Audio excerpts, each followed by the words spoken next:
You're listening to another Woodshop podcast, the okayest podcast of its type. Your hosts are Daniel Dunlap of Daniel Dunlap Woodworks, Peter Kapar of Petrie's Workshop, and Braden Boakes of Littlebug Woodworking. You can find them as well as the podcast on your favorite social media channels. Welcome to episode 247 of another Woodshop podcast, where this week we're joined by a guest who's been cutting corners, literally, with precision and purpose on his CNC. He's the guy behind CNC Side Hustle, the CNC Side Hustle course, and a YouTube channel packed with value, and probably the reason half of you bought a CNC in the last 5 years. He's proof that with the right bit and a good plan, you can carve out a business one pass at a time. So clamp in, zero your Z, get ready to learn a few tips that might just shape your future. And please help me welcome Andy Bird from Andy Bird Builds. Woo! Hey. Woo! What's up, guys? What's buddy? up? How do we zero our Z's? Just squat until you hit the spoil board. Yeah, until you. I'm a blow up my risers or something. I'm a snap a bit. Snap a bit. Is it bad if I hit my ankles before I hit the spoil board? Speaking of hitting your ankles, anybody want to see a grown man cry? What is happening? We got patrons. We got lots of patrons, you guys, and we got one more this week. Gentleman Jim. Gentleman That's Jim? his full government name. Gentleman with a J. I love it. Wait, is that your CPA? No, my CPA is. What did I tell you his name was? I forget. Guadalupe. Kevin from the office. No, Gentleman Jim joined the Met Army over at iloveawp.com. We also have generals in the Met Army. They're our VIP patrons, and they are as follows. Buckle up, boys. Attention. We got Chris Lamoureux from Homefront Woodworks, Chris Greenwood over at Evolution Custom Woodworking. Only here to listen to Andy. That is Alex Duffy That hurt. of Duffy Woodcraft. I want to have your tables. That is Greg Bennett of Windy Acres Works. Greg D'Ambrosia over at GTD Woodworks. Hold on, I got to take a breath. Jeremy Claybaugh over at Jeremy Claybaugh. Woodworking Weld, that is Mike Elliott. User in timeout. That can obviously only be Alex Adams. Okay. John Herbolsheimer of Living Lath Woodworks. Nick Vreeland paid his 50% thumb tariff today. Oh, Ouch. I get it. Yeah, he lost the thumb in a 50% jointer. off. Excellent. Oh, shoot, man. Great reference. Bad time. Bad time. Jared LaPuma over at LL Builds. Tyler Booth at Temecula Yard Games. Henry Lutens from Manfreda Wood. Justin Frazier Canyon Woodworks. Sarah with Rosie's Woodshop. El Jefe over at Maker's Way. Victor over at Whim Designs. Who put Alex Adams in timeout? That is Nick Brim. Nick Brim. Okay, there we go. Joe's Offcut Emporium put Alex Adams in timeout. That is Max and Lissa Reed over at Reed Design. Are they are they in a group chat? I think they're collaborating on their names. I think Inspiring. I want to be in that group chat. I kind of, yeah. I'm in enough group chats. However, I will say I'm going to break from the list here real quick. Nick went on a boys' friend trip. Didn't invite any of us, by the way, and he had lunch with the Reeds in Chicago. I offered to have a meal and break bread with them when I was in Chicago for 1 hour for a layover. And apparently they said no. I wasn't worth it, but Nick Brim takes the train like it's the 1800s. And here we are. It was a steam engine too. Nick is back to just 4th level VIP tier. Guys, there's we an have an opening. opening. We have an opening, a rare opening for the secret fifth tier. DM me. Back to the list, gentlemen. William Burkle of WTB Woodworking, Malcolm at Bossa Nova Woodworks, Crafted with Machines, that is Patrick, Ed Mancini at Mancini Woodworking, Chris at Chris Will Make, Willow Creek Lumber, that is Scott Shirk, Justin Bailey at Campfire Woodworks, and John Grubb at Grubb will make. That rounds out our VIP patrons. If you want to help support us, go to iloveawp.com, sign up for one of our tiers over there. Or if you don't like custom URLs that Braden makes, you can go to patreon.com/anotherwoodshop podcast. Gross. But who wants to do that? Go to iloveawp.com. .com. Speaking of I love an AWP stuff, Braden. Braden First. He's got the thing. Okay, he's got the thing. If you join our patronage, actually, you don't even have to do this month. I keep forgetting that we've broken from tradition. Dan has wrangled us into giving away something every single month of 2025. So far, so good. So far, so good. This month, you could win a date with Andy from Andy Bird's Builds. Hey. Does He's Andy just know not this? finding out, so Does he know?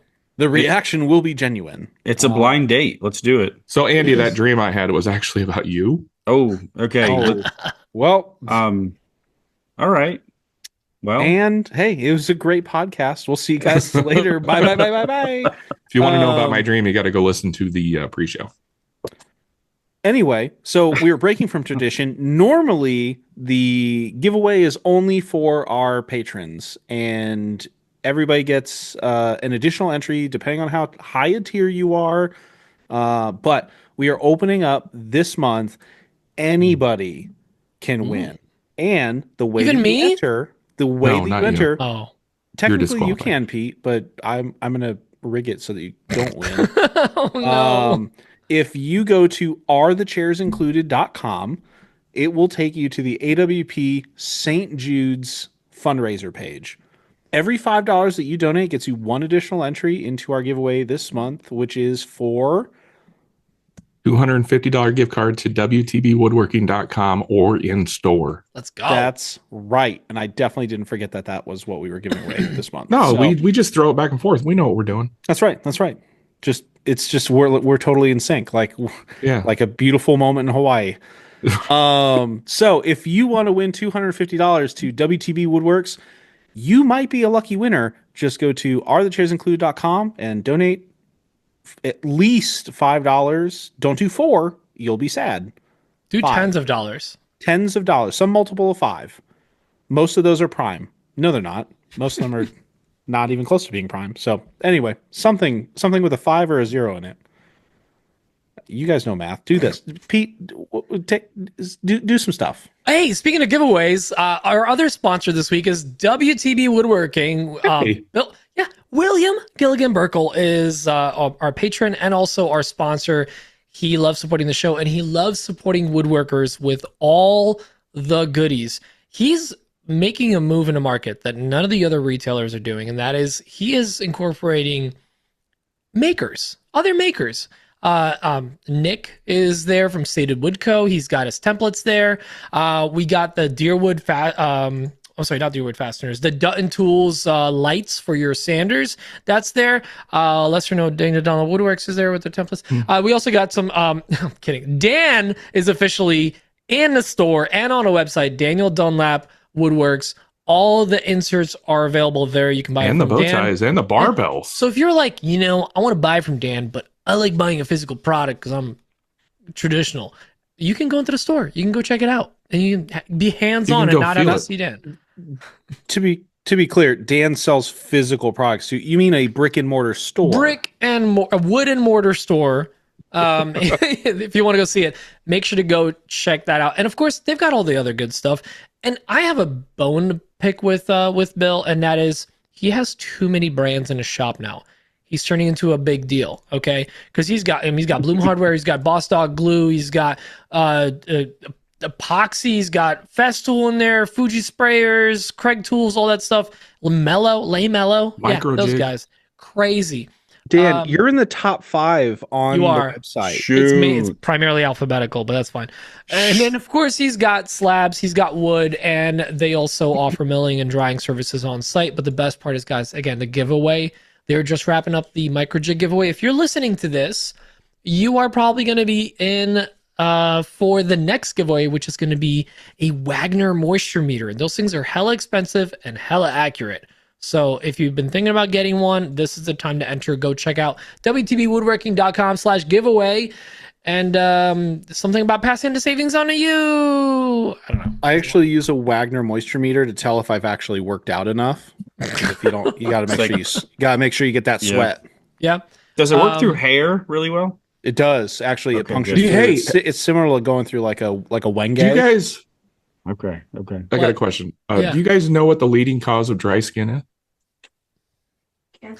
Jesus Towels. Christ, help us. Towels. What? Towels? Towels. Wow, that's crazy.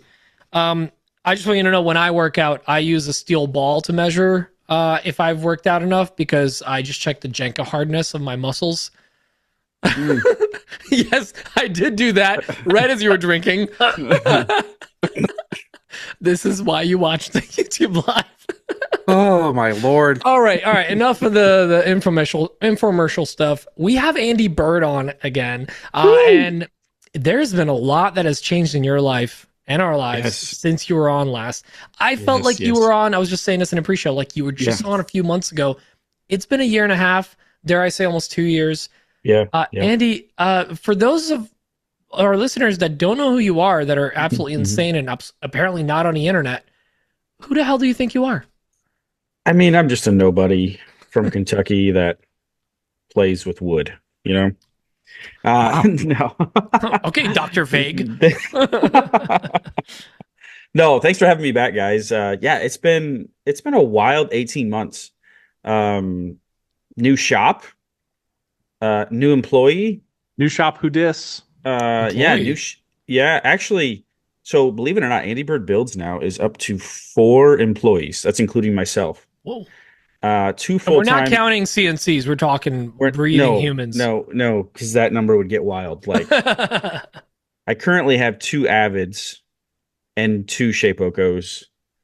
Shapokos. Shapakos. But yeah, so we've grown so much. But people that don't know me, I started with with these hooligans back in the late 2000 teens. That makes us sound really old. Like, Sounds weird. 7 years ago. Back then, the CNCs were actually run by horse-drawn carriages. Yeah, they were. Yes. They were. Can confirm. But yeah, I started just doing normal power tool stuff, kind of like 2015, 16, 17. 2018, I found CNC. I had no prior experience at all. And I learned just like we learned anything else. YouTube, a lot of frustration, trial and error. And my first Peter and I had the same first CNC, the Shapoko 3. Baby. Did you have the XXL? No, I had a small footprint and it was perfect for a workbench. I had the L. The SE. Like the standard? Yeah, whatever. No, not the smallest one. The wide 32 wide, 16 deep. I think it was That's the one you gave to Lee, right? Over at Regal Street? I gave it to Lee. I paid for my electrical work with CNC because it's currency, right? And then that one is now in Nick Pachi's workshop. He's getting a Onefinity, so that's going to find another home. Hopefully, somebody we know. So it's nice. He got the Onefinity today, so it's due up to It's be due relocated. for a re-up. So if you're looking for a giveaway, hit up Nick. Hit up Nick. Just make sure to donate to St. Jude's in May. You might win a dirty used Shapoko. Shapoko. That's awesome. Yeah. So, and I think going back a little bit further, I grew up in a family of entrepreneurs, and that's kind of always been ingrained in me. So I like to tell people that I'm the crossroads of CNC. Like, I've had businesses before this, side hustles before this, full blown landscaping business and stuff like that. And it's like I just took all that stuff, found CNC, loved it, and I built a business out of it. And yeah, it's kind of the crossroads of CNC and business. So that's what I do on YouTube. I got on YouTube in 2020. I've been on YouTube for 5 years now, and I have made a video, a full length video, almost every week since 2020. Whoa. That's not possible. I Dude, feel that's that. consistency. Nobody on earth could do a whole YouTube video every single week. Nobody at all. It's not possible. Not even, we should just call you Mr. Monster or something. Man. And yeah, I'm feeling it now. We can get in more of that in a minute, in a minute down the road, about that creative process and kind of where I'm currently at now. But yeah, so YouTube has grown. I just crossed 125,000 subscribers on YouTube. I could see the little thing on the wall back there. Yeah, I got my silver play button. Nice. Heyo. But yeah, so CNC woodworking, CNC business is where I spend my time. And this is really weird. And I say this humbly. I don't know how you can say this humbly, but like, I'm known in the world for CNC, how to make money with a CNC machine. Yeah. Which is really weird to say out loud. That's not the worst thing to be known for. I was honest in my intro. Like, there's so many people out there that own a CNC because of you. You should be getting dividends from all the companies. Which is crazy. And also, I look. Sorry to cut you off, but I looked at his YouTube, 453 videos. So it's too many, guys. Yeah, get your numbers. Those 5 videos, 3 videos that we've got, rookie numbers. Yeah, over 20 million views. So yeah. And hey, I gotta pick on the shorts creators. I do shorts as well, but those aren't all shorts views. You know, it's not like I had one short blow up. Those are grown ass adult views. That's right. Average height views. Right. Those are like went to the bathroom and needed something to watch kind of views. That's what those are. Yeah. But I'm in a really interesting place now with YouTube, and I'll share that a little later on. But yeah, I'll have you know, I have 32 full-length videos. That doesn't include shorts. So go, man.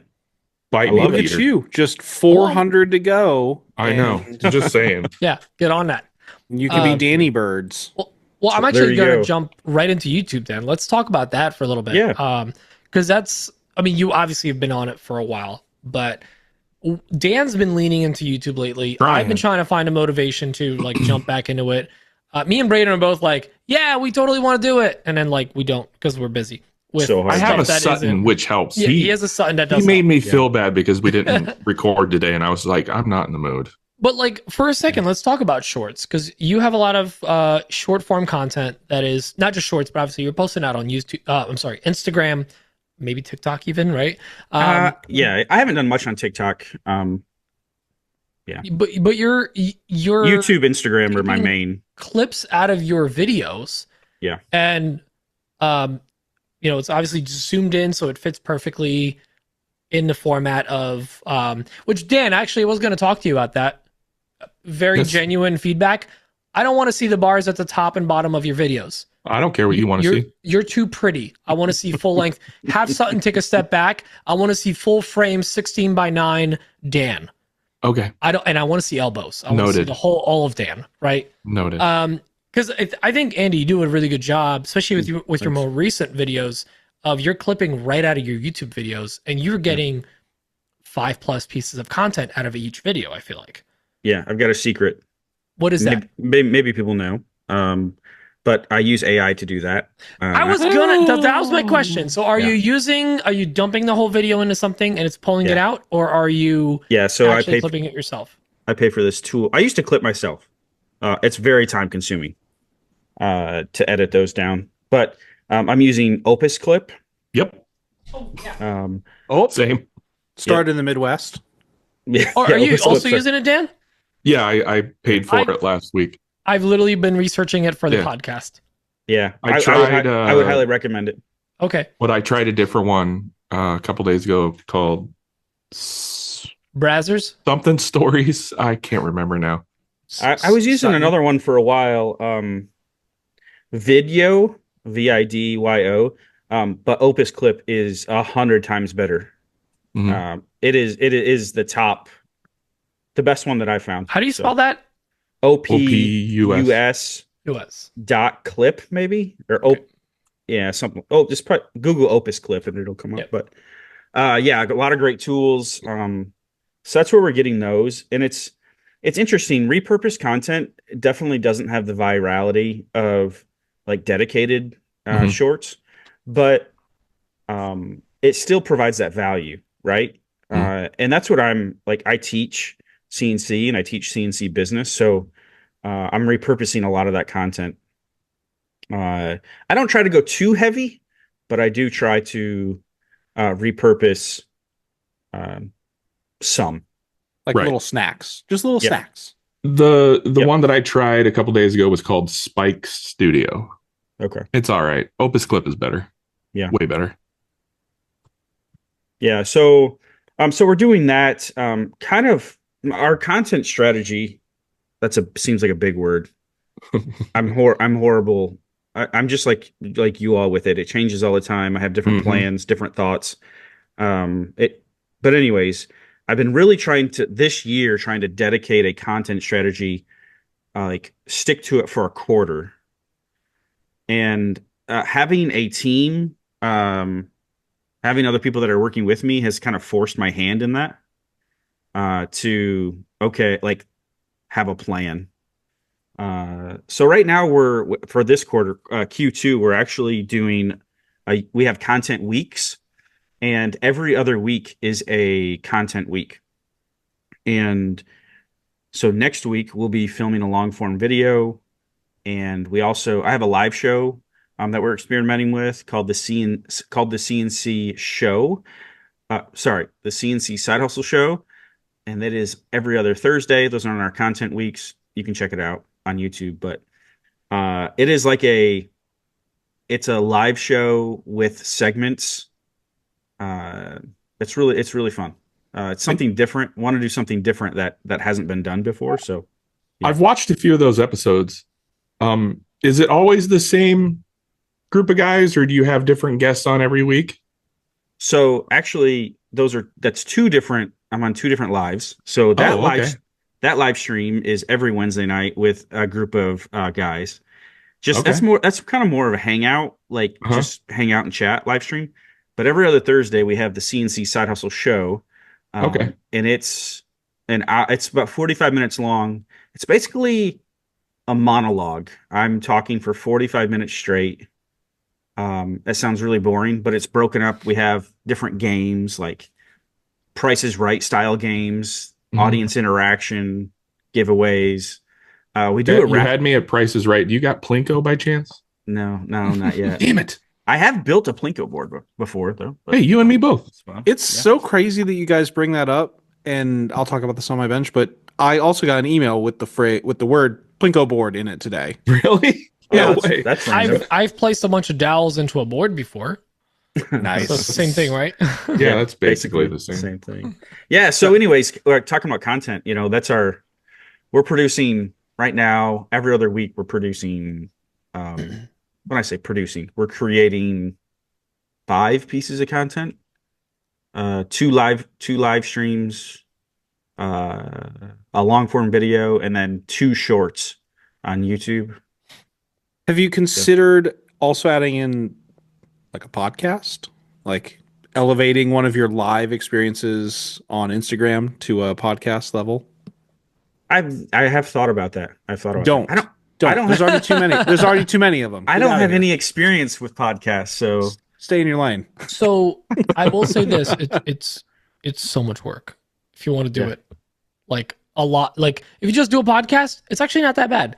If you want to do live streams, content, Patreon, it's like a lot of work. It takes 3 guys. I mean, you have 4, so I guess the math checks out. But yeah. So, and then of course I'm putting those shorts on Instagram too. But yeah.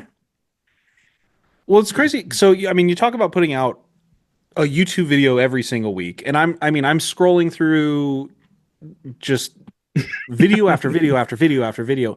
Yeah. And I'm going to be honest, it looks almost like you could title every single video with the exact same title, just start using it and making money. Like print money, stupid. Like that's essentially what all of these are. What's the worst that could happen?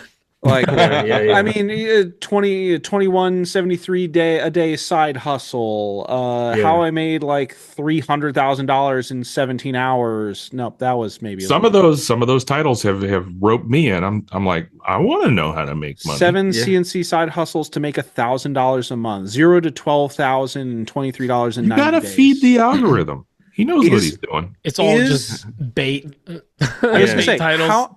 how much of these are bait titles and how much of these are you basically just like screaming into the void that if you want to make money, do these things and you too can make money? And would you consider yourself a master of these certain types of titles? The bait titles? Sorry, somebody had to say it. Yeah, no, I do not consider myself a master. It is a struggle every week. You do A/B testing on those? Oh, we do. I change them a ton. You know, title and thumbnail or something I spend the most time on, which is crazy. But, you know, so you threw a couple different questions at me. Which one do you want me to take first? Yeah, sorry about that. No, you're good. You're good. So realistic, like how realistic is it that if somebody like watches all your videos, like you've done all the research, if they were to just start reproducing the sort of like the products that you're making and that sort of thing, could somebody start a full-blown CNC business just watching any of your number of 423 videos and counting? Yes. And should they realistically see results? Yes, 100%. Okay. Follow-up question. What in the absolute F is with this fish on your CNC for a thumbnail? Dude, it's the only one that doesn't have a number, like money number on it. And that video did horrible. But isn't that I love that thumbnail and I love that video. You could watch that video and probably just make money. But that's my whole goal, right? Like, I think I was actually, so I'm redoing my channel trailer. And I'm actually making a channel trailer. I don't really have one right now. He's remaking it from nothing. Yeah. So, but the point, I don't know, what I've discovered is, you know, okay, so there's this crossroads of like what you like to do, what resonates with people, and what makes you money, right? And I think we're all trying to find like where those cross. I think what has resonated with people, what started resonated was me just sharing my business mind, my business thoughts. Your business brain. And so, yeah, that's what all those videos are. It's literally just, I'm a Midwestern guy that grew up in a family that my dad owns a small business. That was my first job.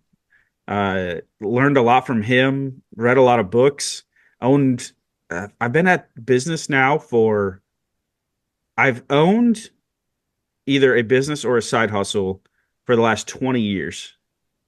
Believe it or not. So, that's just, I had that epiphany today when I was writing that. I was like, it's really been that long? Like, geez, I should be further along than I am. But why am I not making millions yet? What the heck?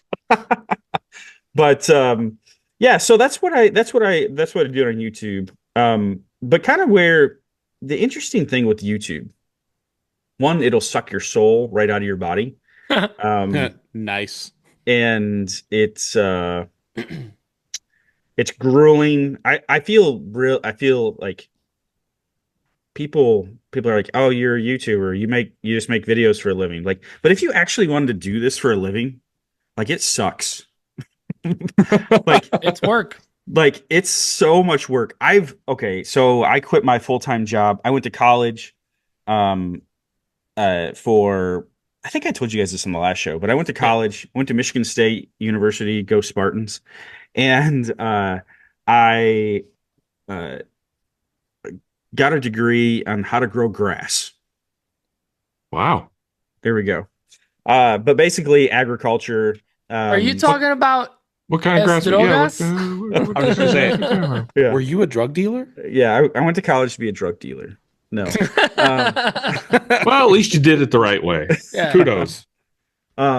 So no, like I think so I worked like for the Detroit Tigers, I worked for Michigan State Athletics, I worked for that's actually what moved us to Kentucky. There's a large sports complex here where I was the manager of. So basically maintaining athletic fields was my specialty. Very niche, but it was a high school job that turned into a career. But so I quit that job in 2020. And I've never worked. So I worked a normal job, is what I'm trying to say. I have never worked harder in my life in the last 5 years. Like last 5 years, I've worked harder than any other period in my life. Like, yeah, it would be easier to go get a full-time job somewhere than make YouTube videos. I think it's a classic. People always say, like, when you do what you love, you'll never work a day in your life. The truth is, if you do what you love, you'll work every day of your life. Every day. Yeah. And not every, you'll love it. And not every I'm happy, right? Yeah. And not just every day. Like, it's always on your mind. Oh, yeah. For the longest time, I really struggled with separating them.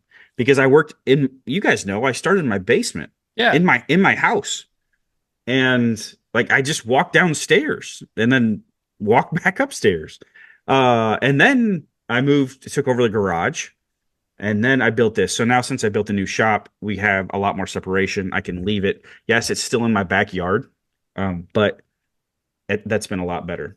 But yes, yeah, so some of the challenges. Along the way, but like I was talking about earlier, where I'm at now, I feel like all right, I'm gonna get really vulnerable here. Oh, let's do it. It's okay. This is a safe place. Lay down on the couch, Andy. It's a safe place. I love it. I have been battling like burnout bad for the last year. And I've gotten to a place, like a creative place. You see all those videos. Like, to create a video a week for 5 years is an absolute grind. Absolutely it is. And I've gotten, like, I was always how I got any of the success that I've had, it's been like, we've all kind of, went out on our, in different ways, went out on our own or side hustle business. And you reach these moments of like resistance of like either you want to quit, or it's harder than you thought it was going to be, or it's taking longer than you thought it was going to be. Something didn't turn out the way you thought it was going to. And I've always just pushed through those. Like I told myself, like, as soon as I feel resistance, I feel like anxious about it, I feel fearful about it, I just go harder. Well, eventually that caught up with me. And not that I've thought about quitting, but it's the next step. It's the next step. And that's the point that I've got myself into, not taking care of myself, not taking breaks, and just feeling like I have to keep creating. So a lot of reevaluation over the last year. And, of course, kids. I have a 3-year-old boy and I have a 10-month-old boy. Congrats on a 10-month-old. Thanks. Aw. That's my math checks out. That's new since new. That's new. Yeah. So, and so boys, so good luck. Also, thanks. So what I just need to keep them alive. That's what I've heard. Like, yes, that's important. They're that's easy. An important Just detail. water them; they'll be fine. But and so keep them by the sun. Wait, no, that's plants. Oh yeah, okay. But Andy, you're bringing up a really good point. I'm glad you actually went into like, hey, I play a healthy guy on TV, or like I have it put together on Instagram. But like you're saying, like, you're burning out. We talk about burnout a lot, but it's like a taboo thing because there's all this hustle culture. I feel like everyone's you got to be hustling. You're always doing stuff. Like people grind. People look at us just because we're posting a lot doesn't mean that we're always grinding and stuff. And one of the best pieces of advice I personally ever got was schedule your free time. Literally schedule video games 2 hours this night. I do. Or this, middle of the day. I actually, on the weekends, what I started doing, I do this thing, and somebody explained it to me once as like revenge relaxation, where at the end of the night, you get in from the shop at midnight and you're like, well, I was going to relax after working hard all day. And then you have a drink, you grab some snacks. It's midnight, you're playing video games and you're tired. You should be in bed. You know you should be in bed, but you're like, I didn't get to relax tonight and I'm going to do it or die trying. So I used to do that every night and I gained a lot of weight. I started being really sad. And now I actually, like on a weekend, I'll wake up, I'll hang out with with my kid, with Emma, and I'll go, I'm going to go play games for an hour. I'll like relax. I'll schedule it. Everyone's in a house is okay with me doing it. It's guilt-free. And then I get to work and it's great. And I think there's something to be said about like, because like you said, when you run your own business, you're on a clock all the time because that's in your head all the time. Yep.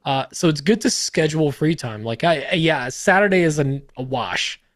But if you plan all day to be in the shop on Saturday and someone inconveniences you for an hour, your mental state is shot for the night. Yep. You know, I feel like do you guys agree? I feel like it like messes you up. All I'm hearing is that Pete is a huge slacker and that he is not grinding. So thanks, Mom. Oh, what a bum. Yes, I think scheduling rest and scheduling it's important. Non-priority tasks is big. Yeah, it's hard to do. I think it's a male thing too, right? Maybe especially in the United States, like yeah. Now we all have to lay down on the couch. All right, let's do this. Yeah. Tell me about the relationship with your mother. Yeah. But it's true. I think you're hitting some good points. Yeah, and it's just me. It's just like you guys know how I am. I just shoot it straight, and I don't really. Yeah. The interesting thing on YouTube is like I can turn it on, like. Like no one. Honestly, I don't really talk about this. I've talked about it with like people off camera, but I've never talked about like that feeling of burnout or like just not to the point of not wanting to do it anymore. But I'm also a person that won't quit. So I'll probably end up like, I don't know, in the hospital before I quit.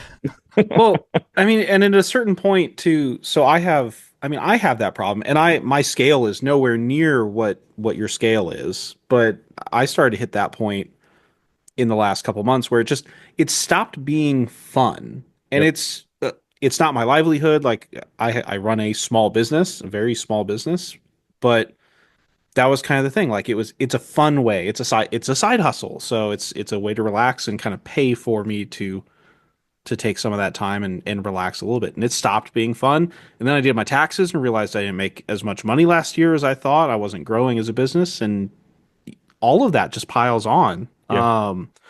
Do you think that, in my mind, the logic is that bringing on more employees, scaling, obviously those have their stresses, but being able to offload some of the mental strain or offload some of the physical strain to focus on the mental stuff. Are you finding that you added another employee, is that helping, or does that just make it so much worse? That's a great question. I'm in the middle of that right now. It's helping in certain aspects, but it's also like you're trading in one stress for another. Yeah, it's also added a lot because now I'm managing, another person. Just from a personnel management standpoint. Now you've got all these different, before when it was just myself, I'm like, yeah, I don't feel like doing it today, but now I feel like, well, I've got someone here, I'm paying them. Mm-hmm. And it's, managing people's different. I managed a big teams before, but it was always someone else's money. It's different when it's your own money. It's the business's money, but it is coming out of my pocket. You know what I mean? Yes. So I will say it's more stressful, added more in the beginning, but I see once we get these processes set up and like up to speed, it's going to be better. Now, have you ever lost employees, or like because here's the thing, I've watched you Like since to the literally void or day what? one. Like We I were watched out you on a since picnic, and I just That's the, the lost track of off the cliff you went, Jimmy. I left him at the grocery store. I was so sad. But like Yeah. I've watched you since the beginning, like since almost day one. I've followed you, Yeah. and I've watched you like build this business, build this brand, build the everything, the empire that you have now, the bird the empire. bird pyre. The Yeah, bird and, pyre. The bird's I'm nest? assuming you may have like There you lost go. employees. Like Dan, at one point he had a different employee. He didn't have Sutton. Get the hats at Dan's shop. He didn't Correction. have Sutton. What? He wasn't an employee. He was a subcontracted. He had He had help. Let's just Dan say. had a new Dan girl had every help. week. And that helped them get some momentum. Help left. Dan cried. I brought on an employee. My wife Emma was helping me out administratively. She actually was editing the And then podcast she even for a got little bit. knocked up. And then she got knocked up by her boss. Really messed up story. Talk about that later. And she stepped away from the business, and I like it hurt when you learn to rely on something. You hand off something fully, and you're able to focus on some of this other stuff. It hurt me, and I know it hurt Dan. I saw him. It affected his turnaround times and everything. Like, have you ever had an employee who started like handing over stuff, and then they left, or they pivoted, or they couldn't handle something? I've never had an employee, more like Dan. I've had subcontractors. Or help. Yeah, I've had help. I've had a video editor now for Yes, Mr. IRS, they're subcontractors. exactly 1099s. That's right. But I've had a video editor now for 3 years. And I had to make some changes there. But then anytime you lose, like, you're counting on one thing. But also when I grow, man, this is so hard. Like, when I'm thinking about, so Eric, the employee, most recent hire, he's technically, his title is content manager. So the goal is to get him to oversee the They're content. all just interns, right? They're all interns. There's interns. But I've had that thought in the back of my head, like, I'm gonna spend all this time training, and like, okay, this is the way I want it. And we're going through that right now. And what happens if he gets another job offer? What happens if it's like, I'm gonna be stuck here, right? But I think that's part of owning a business, and even major corporations have the same problem. Employee acquisition costs are like one of the number one expenses for corporations. So, Well, isn't it crazy that you get caught as a business leader, or, as somebody who has these people? Do I invest the time to make them better, to make my life better? But if I do that, what if I lose them? Like, you're caught in this really helps me, but what if it only helps somebody else, not me? Like, man, Yeah, it's a gamble. what a weird thought process that you're constantly having to worry about losing assets that you've tailor-made for your business, essentially. yeah, and that's what they talk about. One thing, real quick on that, is building systems, right? So that they can't escape. yeah, exactly. They can't get out. We don't want them to get out. Shh, don't quiet. He's back there right now. He can't get out. Shut up, you! What is with everybody having hunks in the background of the podcast the last couple of weeks? I mean, it's the thing. Come on, man, get on it.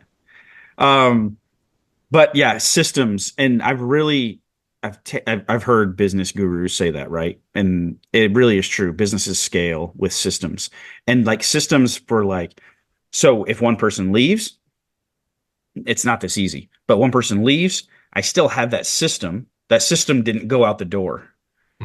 So I can hand that system to someone else. Yes, I have to teach them, but I still have that system rather than starting from scratch where, so that's our goal. We kind of, any process that we do, we actually document it. There's a concept I need to look into. And we have Google Docs of all of our important processes. So Yeah, and it sounds like really big and like corporate. No, I'm just dude. This is handing over the most menial tasks that make a difference that you can no longer do.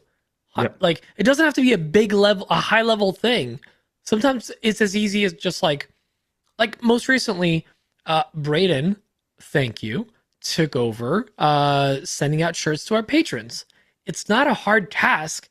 It's just one of a lot of tasks. Yep. So Also not documented in a Google Doc somewhere. Yeah, so yeah, it is. I had to literally make it all up. It literally it's in our G drive. All the patrons that were sent to. So They're gonna even fight. begin to The try and call that process a isn't- process. but There's a half an Excel document that Listen, might be accurate. in the words of a great poet, Bon Jovi, we're halfway there. yeah. Oh, Oh, living on a prayer. prayer. It's funny, isn't it? Like, I feel bad. So I have a administrative assistant, Miranda. Shout out Miranda. She keeps Is she the one things- that wrote the rights? the rights. The Miranda. Come on, man. Get out of here. Oh You my can't god! put it on the tee and expect not to I know. swing. The Miranda rights, yes. But she keeps everything together. She works part time, and it was embarrassing a little bit to like show her my mess, like the back end and all the Google Docs and all the sheets and like this is here and this is there, and it was stressful to be like here is this mess. Can you clean it up for me? We've all do the brought a same thing girl with over to our Sutton. first apartment. Yeah. Sutton looks at my document. I kind of document everything, but I have Sutton still looks. I at got me a like system that works for me, right? And Yeah. I understand it, and nobody else would get it.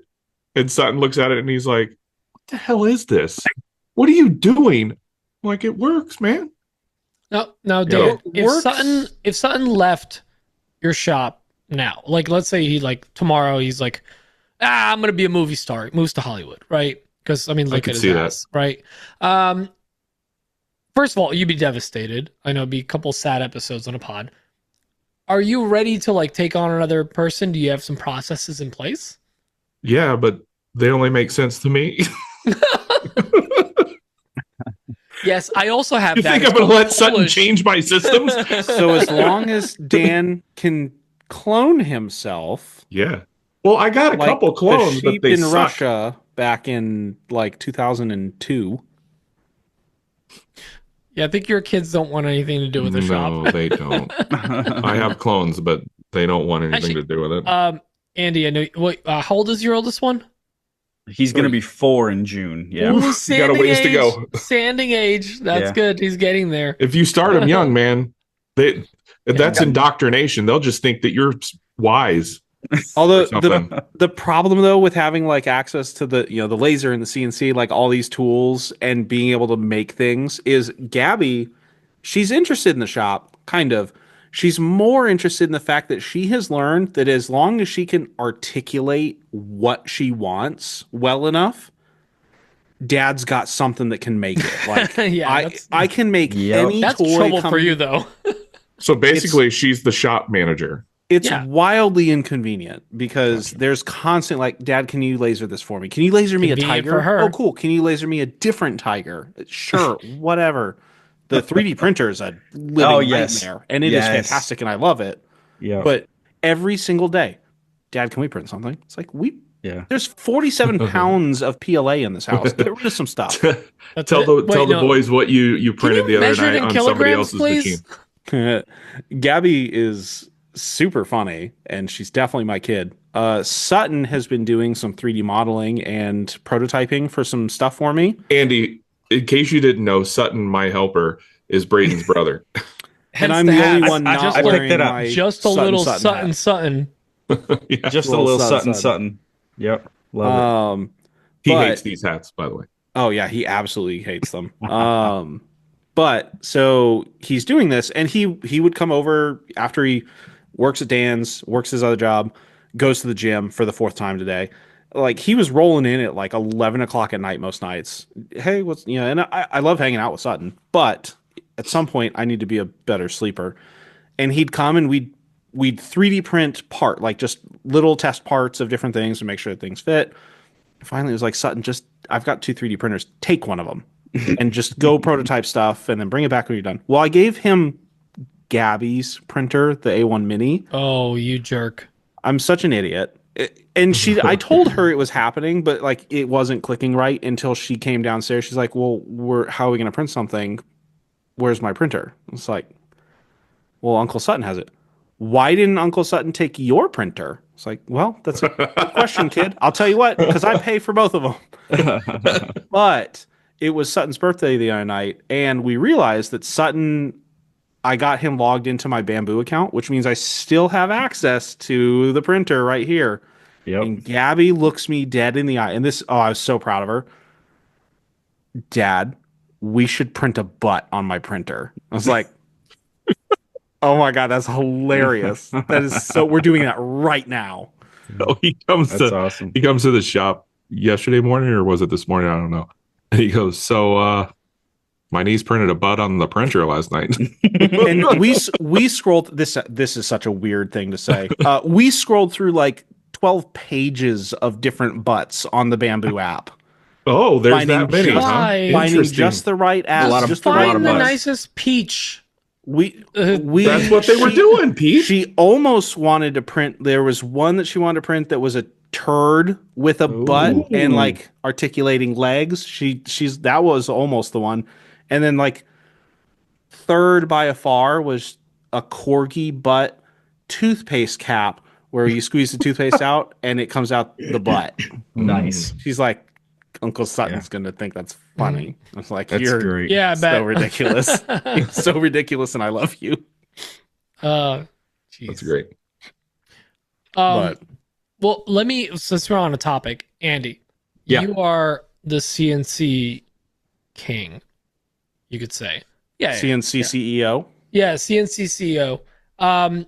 But you have now added other CNC machines to your repertoire. You have lasers, you have 3D printers, you know, some of them remove materials, some add materials, some literally just cut through the material. You know, and like they all have different expenses. Obviously, a 3D printer, you're laying this goop down, this PLA, this PETG, whatever. A laser, you just need the material. You're just cutting through it. A CNC, you need material and bits because they wear out. There's all these different things that are going into all the expenses and bits. Use code AWP for 10% off. Like now that you're in all 3 genres, like what would you say is your favorite, your least favorite, and like the one you see your future being the most profitable?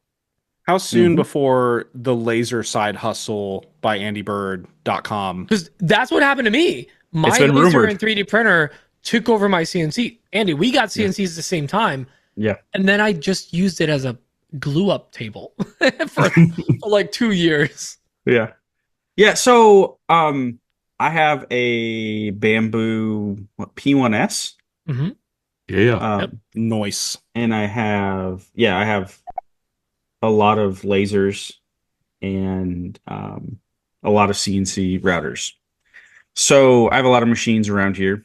I think so a couple different things. The one that's the most fun right now for me is a 3D printer. I really enjoy the Bamboo app. It's so easy. It's so easy. Friendly.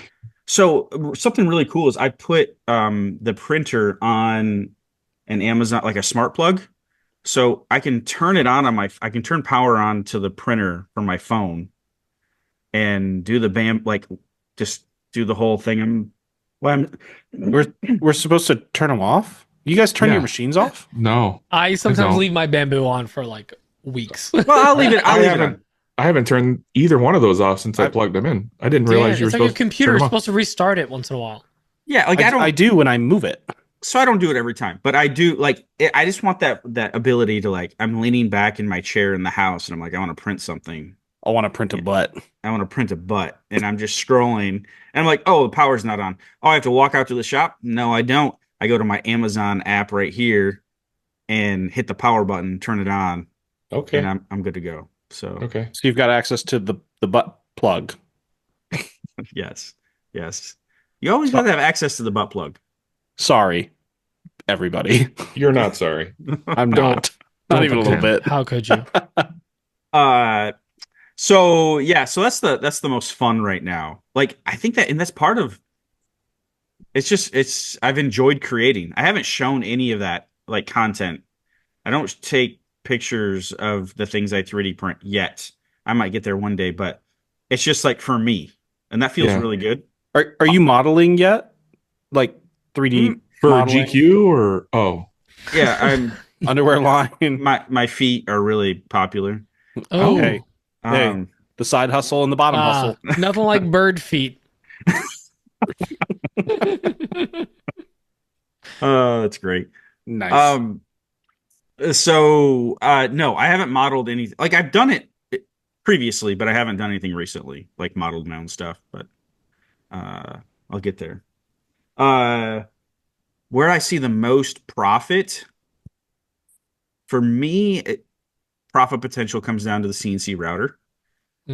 Just because of you can do more with it. You can do more. I mean, there's just so many tool paths when it comes to tools and tool paths, and I feel like the laser, like CO2 lasers, you can engrave and cut, right? But the strategies there is a little bit. You always have a burnt edge or cut edge, brown edge, and it looks a little less refined. Now, there's totally a place for it. There's people that make money with CNC with lasers. There's no doubt about it. But just comparing it to profit potential. The other thing too, and I'll throw this out there, is the learning curve to laser is lower, and there are more people doing it. So you're naturally going to have more competition. CNC router is a little bit bigger learning curve, steeper learning curve, and fewer chances of fire too. Yeah. But have you found a way to combine them all into one like product or anything like that? Or, on top of that, adding to that, do you see any like future potential with, like, say the new Bamboo H2D or whatever it is that is like an all-in-one machine that it 3D prints, it lasers. I don't know what all it does, but it does like a bunch of things. Yeah. It's a 3D printer laser Cricut. I'm shocked that they didn't just take the $14 in parts and just slap a Dremel on there and let it be a CNC as well. Yeah. That's kind of wild. I have a missed opportunity. I think personally, this is getting off topic, but I think they missed with that machine. Yeah. I think Big it was time. a big miss. It's like what is it? The snap maker. It's the way anytime you have like a Swiss Army knife of a machine, they're never good at one thing. Yeah. Like, they're average at all of them, which is okay in some situations. Anyways, they catch attention because somebody that doesn't do it full time and it's not necessarily their business is like, oh, I've got access to 3 tools. It's the shopsmith. I'm just glad I've got that access they released to it in a smaller footprint. I'm just really happy they released the H2D 2 nozzle and the laser. And then that's a also good here's call. all the accessories. It was like, all right, That's a here's good a call. really good 2 nozzle printer. Oh, we also make a laser one. Oh, and also we make all the like spinners and LCD screens for it and stuff. Like and it opens up their market too, right? Because now they can sell to people that are considering a laser as well. But I think you're right. They missed the mark on what it could have been. Yeah. I think this was supposed to be 3 printers, but it became one with options. I still just can't get over the laser part. It's not a big enough bed to really laser. What are you going to laser? Anything That's the well? thing, yeah. Like, what are you going to laser? It's that small. Like, Andy, you're a laser guy too now. Like when you have a laser, you don't want to see. You don't want a 3D printer size laser bed. You No. want a laser bed. Yeah, what are you going to? What is it like 15 inches or 16 inches? Something Or like you can do a smaller laser, like the laser pecker that Dan and I use at Craft. Like, that is a small laser, but it's super useful because you can move it to the material. Because like, that's you're not engraving, confined that's logos. to this. Exactly. Like you can't even engrave something. Like let's say you want to put a cutting board. You can't do that in the bamboo. You can do a coaster though, like just an F ton of coasters. That's the big thing. Coasters, yes. Yeah. Protect coasters. those tables. But to Dan's question about combining them, it's a great thought. You know who's really, really good at that is John Grubb, which is one of your Patreon. Yes. He is very good. And the reason I know you viewers can't see this, but I bought this from John. No, they can if they watch on youtube.com/Another Woodshop podcast. There you go. Boom. Check it out. But this is a pen, pencil with a cell phone dock. And very clever, John. Just hold that up real quick. Yeah, here you go. Second. Sorry, John. Thank John you. actually has a lot of cool products that he puts the different genres together. He was working on a Mac Mini thing that he was going to send me, and I'm still waiting, John. I know you're listening. John does great work. Yeah. It's funny because in our Discord, I was talking at one point about one of his products, and I didn't realize it was his product, but I was like, yeah, I'm going to try and figure out how to make like my version of this. And he's like, I could just send you one. Like it's mine. And it like blew my mind that this listing that I kept seeing everywhere and was inspired by was, I can just talk to him. He's right here. So yeah, this guy we know. This guy's right here. Yeah. John, stud. Well, actually, why don't we, let's jump into questions. We're like an hour in already. Let's jump into questions because there's a lot of good questions for you from our listeners that I think are going to hit the point. And I guess we have to play Dan's velvety voice for this. You're welcome. Oh, Black Betty, ram lamb. And Dan, I just want to note the volume was perfect. It was perfect. It was perfect. Really proud of you, Pete. Only took 247 tries. Yep. Speaking of 247 tries, here's Alex Duffy. Our patrons. Hey guys, it's Alex from Duffy Woodcraft. My question is for Andy. First of all, it was great seeing you at Workbench Con and getting to chat with you again and spend some time at the Vetric Party. Thanks so much for hanging out. My question is, since you are a CNC and Vetric master, what is a underrated tip or trick that you use often that you think more people should use that aren't? All right, thanks guys. Bye. Suck yeah. up. Yeah. Great question.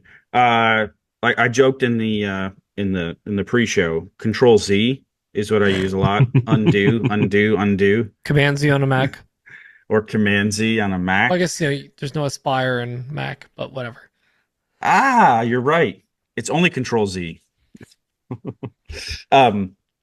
But a lot of great tips. I think one that I recently discovered. It's super simple, but when you are setting up your toolpaths and you're setting up a profile toolpath and you're setting the depth of your cut, rather than putting, like remembering what your material thickness is, you can, and then adding like whatever, if you're going to cut through, you're adding like 0.02 or, whatever to your material thickness, you can just type Z plus, and then the amount that you want to cut through, and it will automatically reference that material thickness. You just blew Pete and Braden's minds. Look at him. And All's on the floor. Z plus. Yeah. What? Yeah, just That's on your awesome. Yeah, Z plus. I usually do like 0.02 or 0.03 if I'm cutting all the way through, and it automatically calculates it. And then the really cool thing is if you go back and change your material thickness, it auto updates. Bro, it's parametric modeling. I'm opening Vectric right now because I don't believe you. Dude. So, okay. That'd be a weird thing to lie about. I know, but people punk me all the time. Like, I don't believe this is a real thing because I do that all the time. I'm going to bogart this for a second because we were in a pre-show, we were talking about this, and I said, I've been like binging YouTube shorts and YouTube videos, and people are just nonchalantly dropping parts of Fusion 360. Like they were just, of course everyone knows this. You just use this command and whatever. And like, I'm like, wait, slow down. How did you do that? And it's apparently like, what's very common to one person is mind blowing to another. And one thing I learned, like I love parametric modeling. And if you don't know what a parametric modeling is you can predefine a value that says like width, height, thickness, whatever. And if you change your models, it remains the same. We don't quite have that in Aspire, but this is kind of along That's close. They're moving that way, yeah. You're referencing off the base, but I actually learned something new, and I'm going to drop a Fusion 360 tip on you guys for a sec. I know Braden uses it. When you're setting a dimension of anything, you can just type width equals 50, and that statement creates a parametric model. You don't have to go into parametric modeling to do that. You can just type it in whatever you're trying to do. Braden's mind is blown because he just did it in Guys, in it Aspire. works, and it's pissed because I'm exceeding the material thickness. Yep. All right, now I'm going to change my material thickness, and y'all are going to watch my brain absolutely rupture, I bet. Yeah. See, there's all these tips that no one like actively talks about. Yeah. Why don't we just try and learn from each other instead of like trying to figure everything out on our own? Shut up, Braden. Well, That's I remember when you first got your Onefinity, Braden, I was over at your place and I showed you how to merge toolpaths, and I remember that blew your mind too. Yep.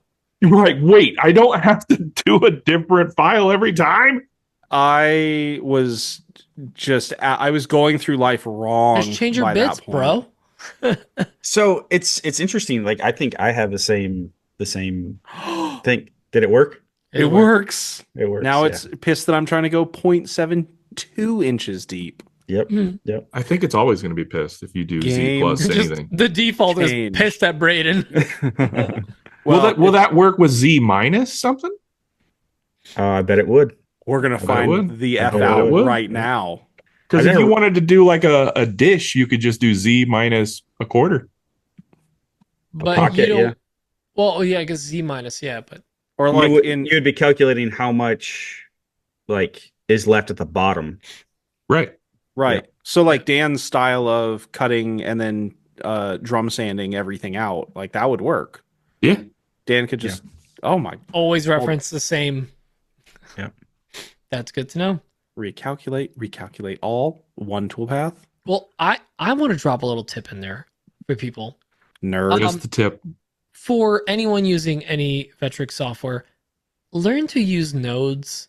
And as a person that comes from Fusion 360 and loves perfect models and exact dimensions, let me tell you this. You can just move nodes around until they're ballpark what they're supposed to be. You're fine. And then just run the preview. See if it works okay. Yeah. If you do a dog bone, like make sure the bit still fits. But like you can just be an artist. If the bit fits, you got you must have quit. You Yeah, must there it just is. CNC. Yeah. You must continue. I had a very hard time learning that you can just like move nodes around. Like Dan, I redesigned the whole table file from you, moving nodes around. Because of course, when you scale things up, Well, or that down, in my drawing was things up. probably awful. It Another- wasn't. It's not that it was flawed. It was just wrong. Anyways, Andy, what were you saying?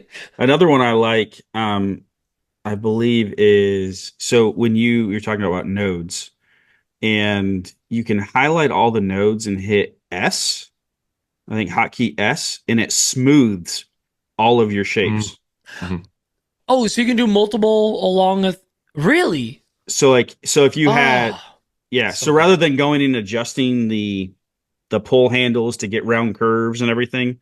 So like let's say if you're going to trace something, right? By adding nodes, and you're going to trace something around and it's kind of blocky, right? Mm-hmm. You can just highlight all those nodes, hit S, and it will automatically smooth them. Like smooth the shapes. Yeah. Yeah. That is good to know. Yep. Also, they added in the most recent, because now I'm running the latest version finally, and they added referencing off of lines, center lines, and corners.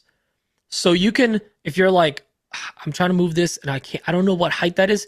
If you hover over the center of a line, the edge of a line, or a dot and move away from it, you'll get a dotted line.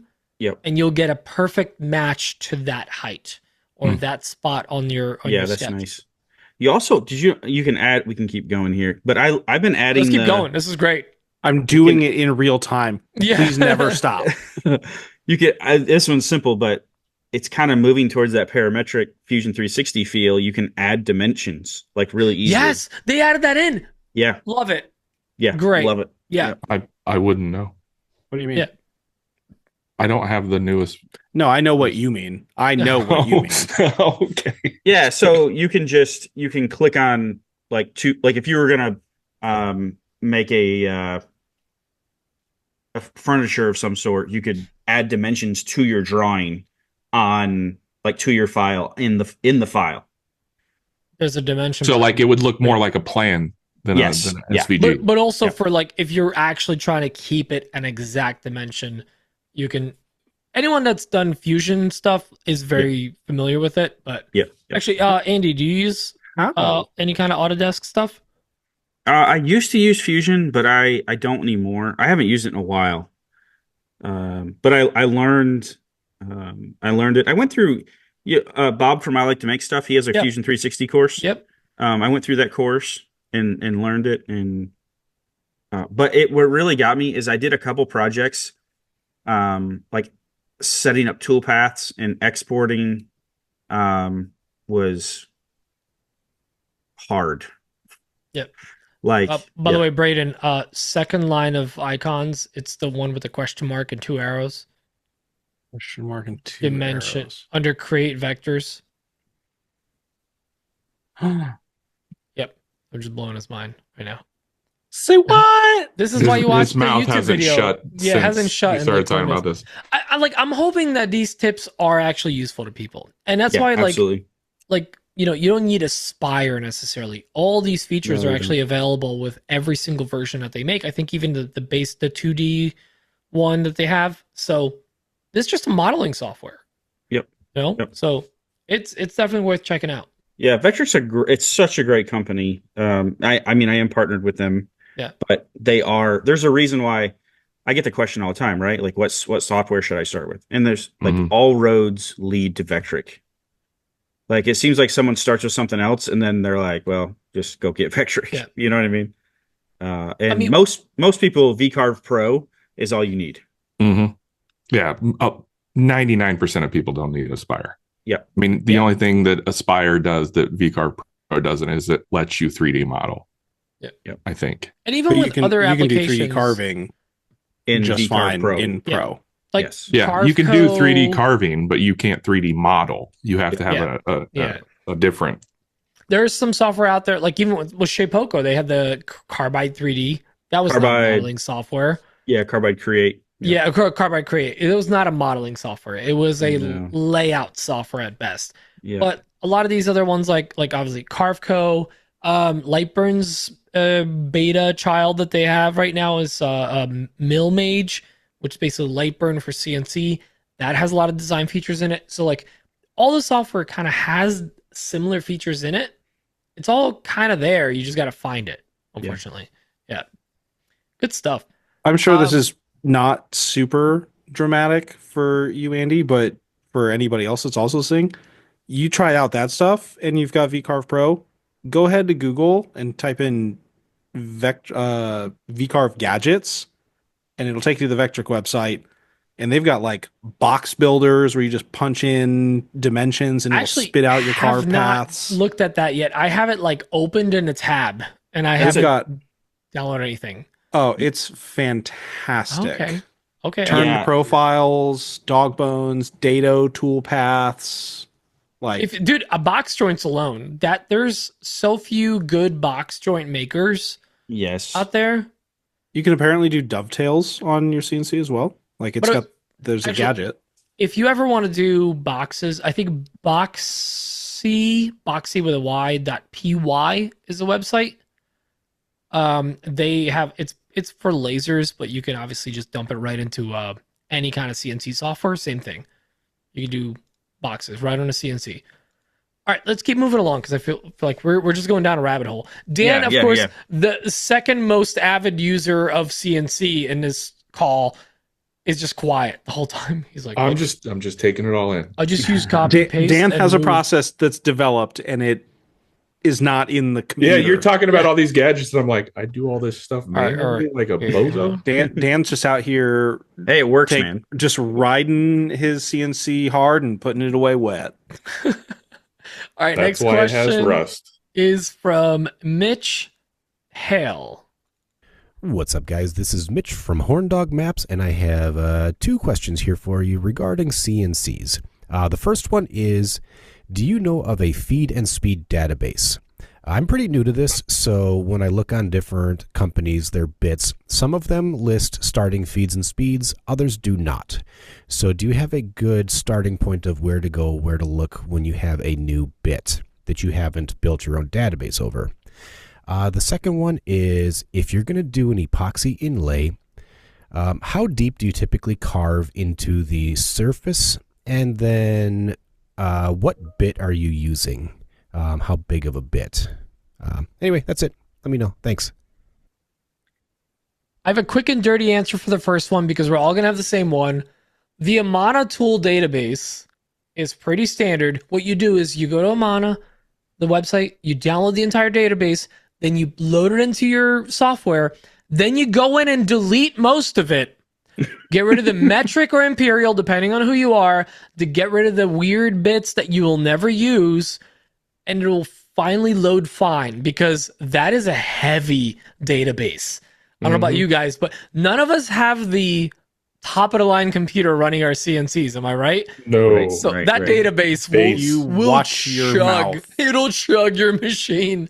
So download the database, delete the stuff you don't need. Yes, that's a my great tip. starting point, and then from there you can go in and adjust things as you need, and that's what I've done, and I continue to do. Like I'll change the, I'll be like, oh, that bit's getting a little dull, so I'm gonna drop the speed down a little bit. Oh, you do before I that? get rid of Okay. it. Yeah. Do you have like your own database at the top of the same? Yeah, you showed yeah. me how. You're like, and we're gonna create you one called Dan's Bits, and we'll move all these up here, and then we'll get rid of that. And I'm still using that database. Right To this on. day. I thought for certain Dan's answer was going to be, I go full speed, full send. Oh, yeah. 100, 100. So it's 100 speed, 100 As speed. far as speeds are for my spindle, that is full send. Full Always. speed. What is full send for you, Dan? 1600, 24,000. 1800? Whoa. Yeah. Damn. 24,000. Read the Always. numbers on the back of the box, please. Nope. Ain't nobody got time for that. I ain't Andy, that I see you thing- crying. That I thing ain't is dicking around. a screaming banshee. Yeah, No, I have a spindle, so it's not super loud. Yeah, but like a bull bit, I'm running a bull bit at a 16,000, not 24. Cool. You could A be quarter- running it almost twice as fast. Neat. I'm running at 24,000. Dan's just out there just around and finding out. Dan I cranks found it- out that it works great. when Dan's ready to carve, he just cranks it to 11, literally on his VFD. Just cranks it. Yep. It works. Hard to I'm argue not- with it because it my- works. My spindle is not hooked into my controller box, so it can't control the speed. My spindle runs manually, so I just turn it on, crank it all the way up, and hit go. Like Dan's bits aren't here for a long time. They're here for No. a good time. that's right. I remember when I first got that Shapeoko 3, in 2017. I remember how loud, like that thing was moving at like 20. I didn't know what I was doing. No idea. It was moving like 20 inches per minute, and I had the router, right, the Makita router, as the spindle, and I had that cranked that dial all the way up to 6 or whatever. And it Oh was yeah, my just Makita is all the way up to 6 too. just like I had some friends and I was showing them how to use it, and they're like covering their ears because it was just screeching. It's a screamer. Yeah. This is why I like the laser. And that's Laser's what just quiet. and that, kids, is what we call tinnitus. No, actually, that's, to be perfectly honest, one of the reasons I fell in love with the laser is because it's something you can do with a buddy or people. Like we've had like holiday parties where we bring people over and we just laser ornaments for hours. We're That's having cool. wine, we're hanging out. But like it's not, screeching like a CNC, which is a bummer. But Look at Pete bragging about having adult friends. Yeah, what is Yeah. this about? What is we have humble brag? we have Nerd. different cheeses with our wines. wine and cheese. Pete's clearly not hustling. He's not part of that hustle culture because he's got all this free time. Because I've got time for friends. Yeah, what's Friends that about? and cheeses and video games. Nerd. Speaking of not having enough time for friends, Alex Adams.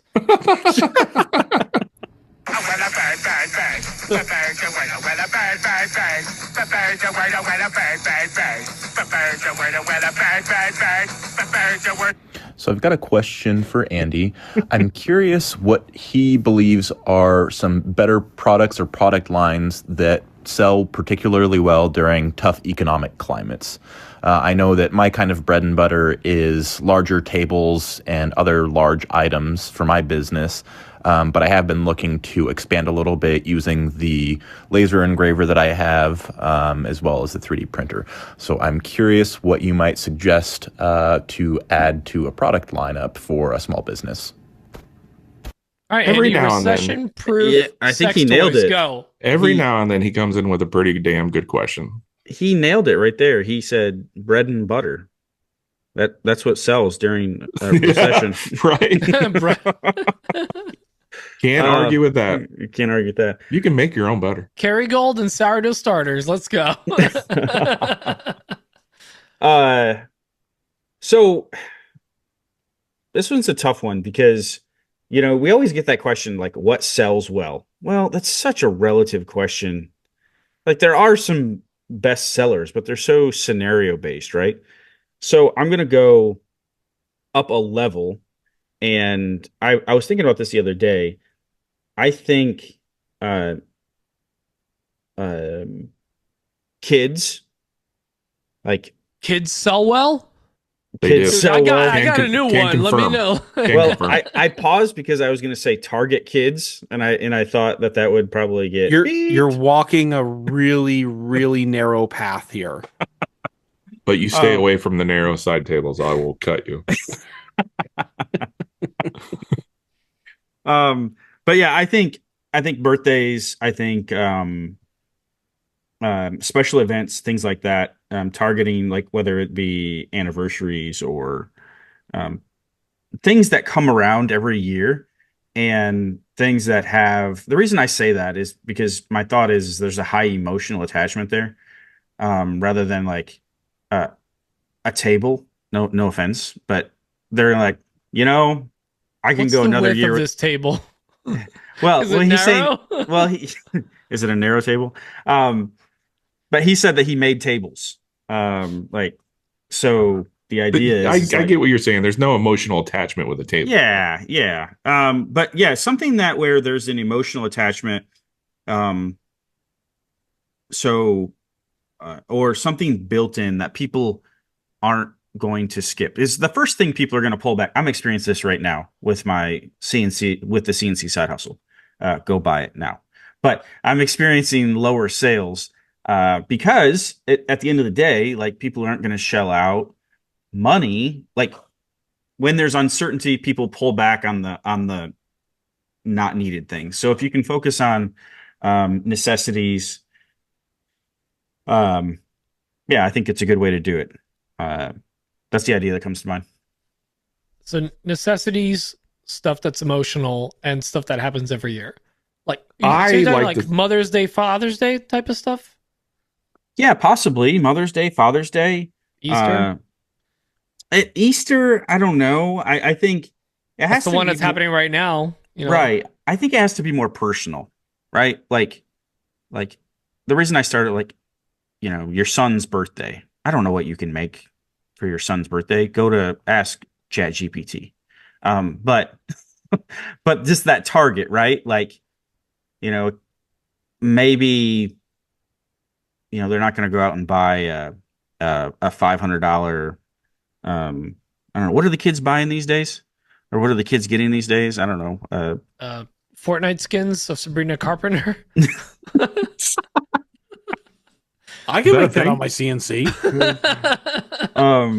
No, But but maybe- that's a good point though. It's not impulse buys. It's emotional purchases. It's Thought emotional out purchases. It's emotional obligation. That's what Yeah, it it's is. You yeah, need to it's tie like- into obligation. Yeah, my wife's birthday is tomorrow. Happy birthday, Aaron. Happy birthday. But it's like, well, I'm gonna say no to other things so I can, show her that I love her on her birthday. That she's appreciated. Mother's Day is probably a great one for something like that. Like, Yep. I'll drop a lot of stuff, but you don't miss out on mom. Yep. Mm-hmm. Well, Father's here's the Day, thing. If you're gonna kick rocks. if you're gonna try to sell products for Mother's Day, that stuff should have been on your website a month or two ago. Yeah. Yep. Wait, hold on. You don't think I can land some Easter sales still? You probably might, but it's going to be rough. At What, the time Mother's of- Day? A lot of local pickup, buddy. at the time of this episode dropping?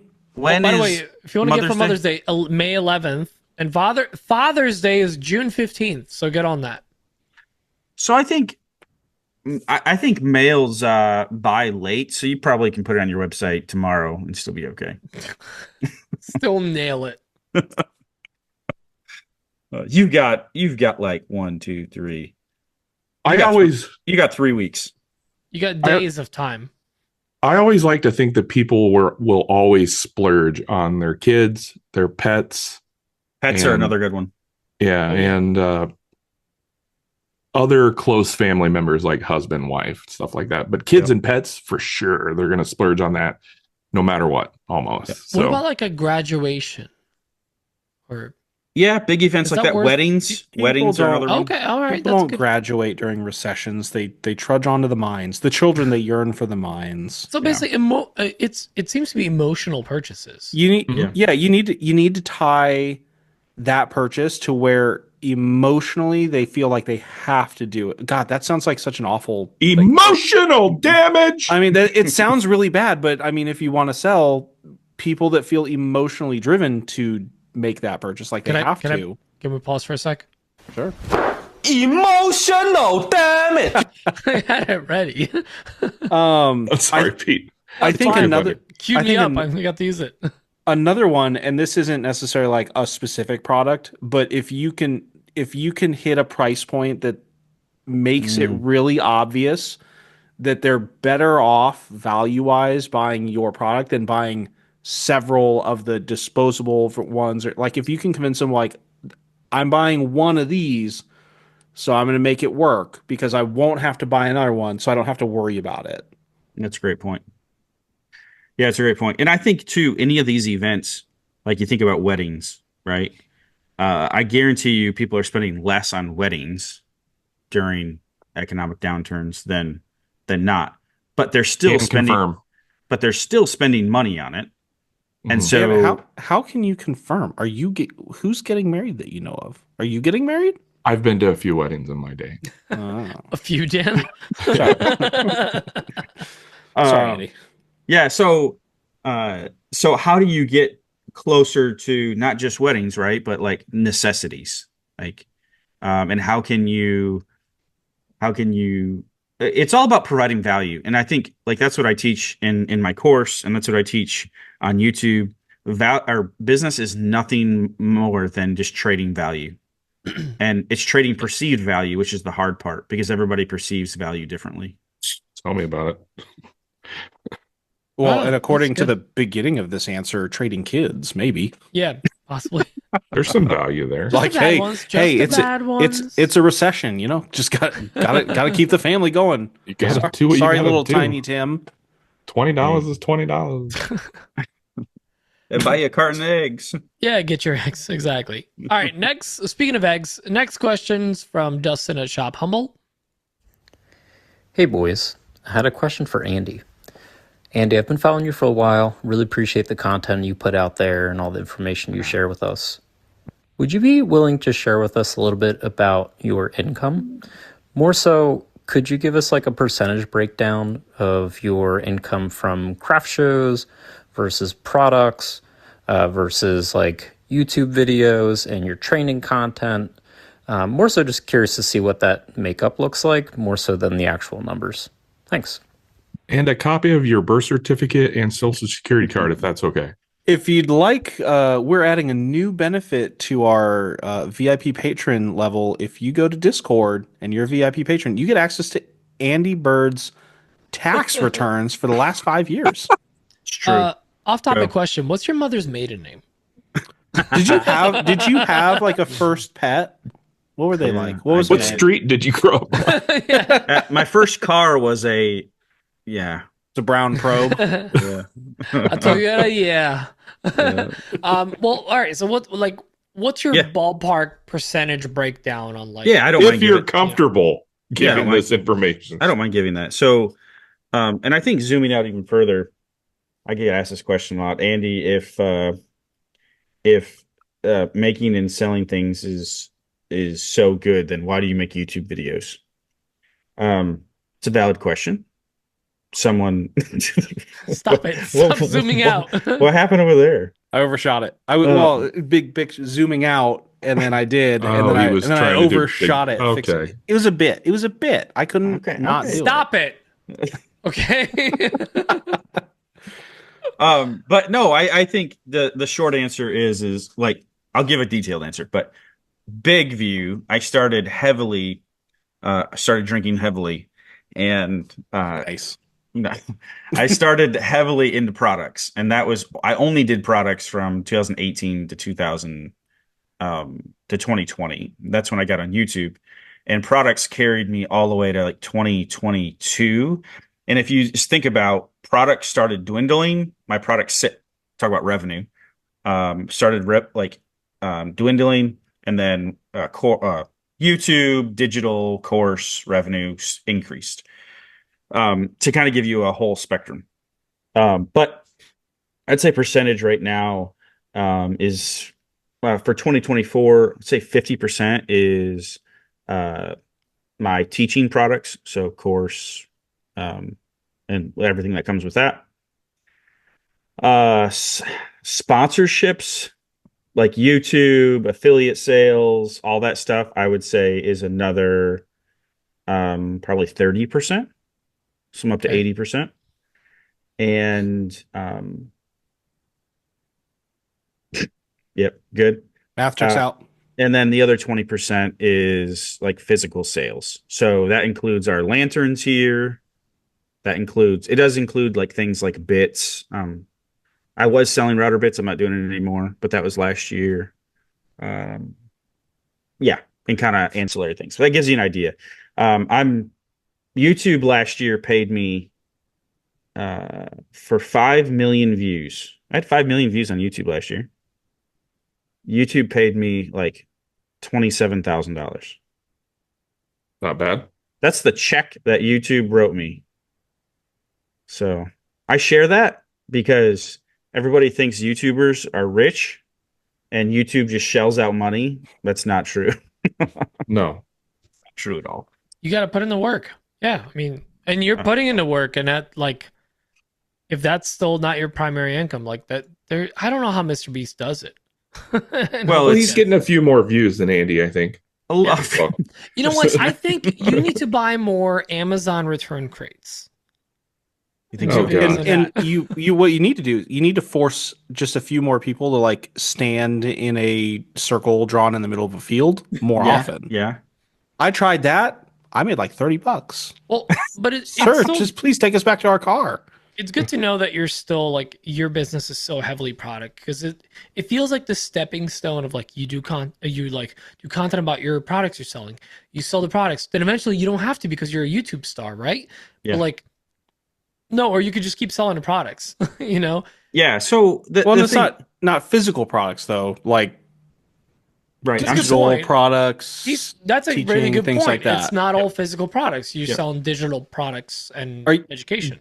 Do you think that by part of that natural progression is because you're growing so much that you can't necessarily keep up with physical production, and once you create something for teaching or like for your course, it's almost like it is a digital file, but once you create it can just create revenue. Yeah, absolutely. I really, really like digital products for that reason. You create it once and you can sell a bunch of copies of it. Yeah. It's like you don't need any overhead. It's just there.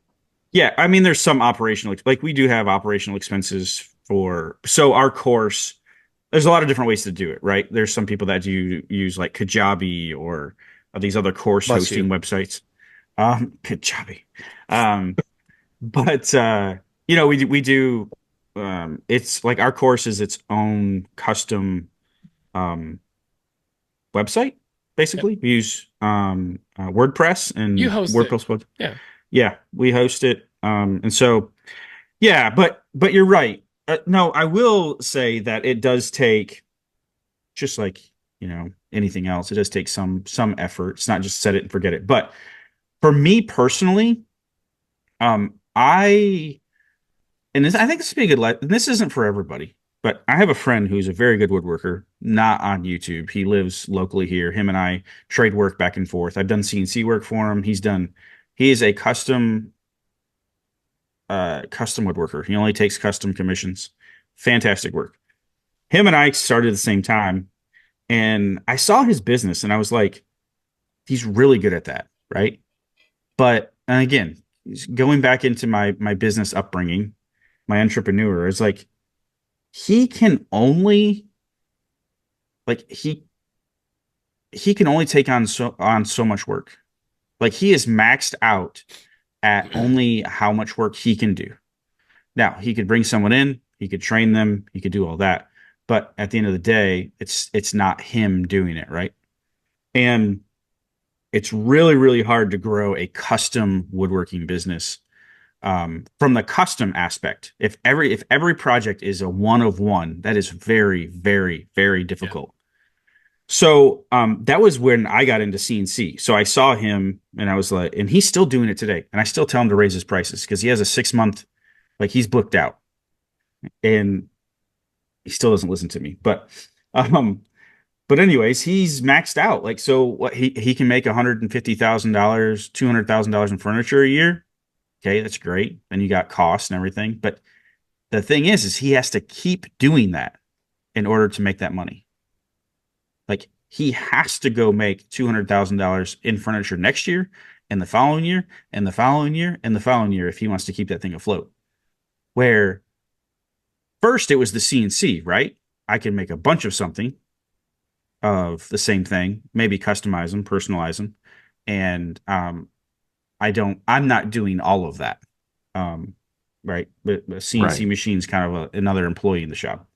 And then one step further, when I started getting traction on YouTube, digital products are the same concept. Like, I make money when I sleep. He doesn't. And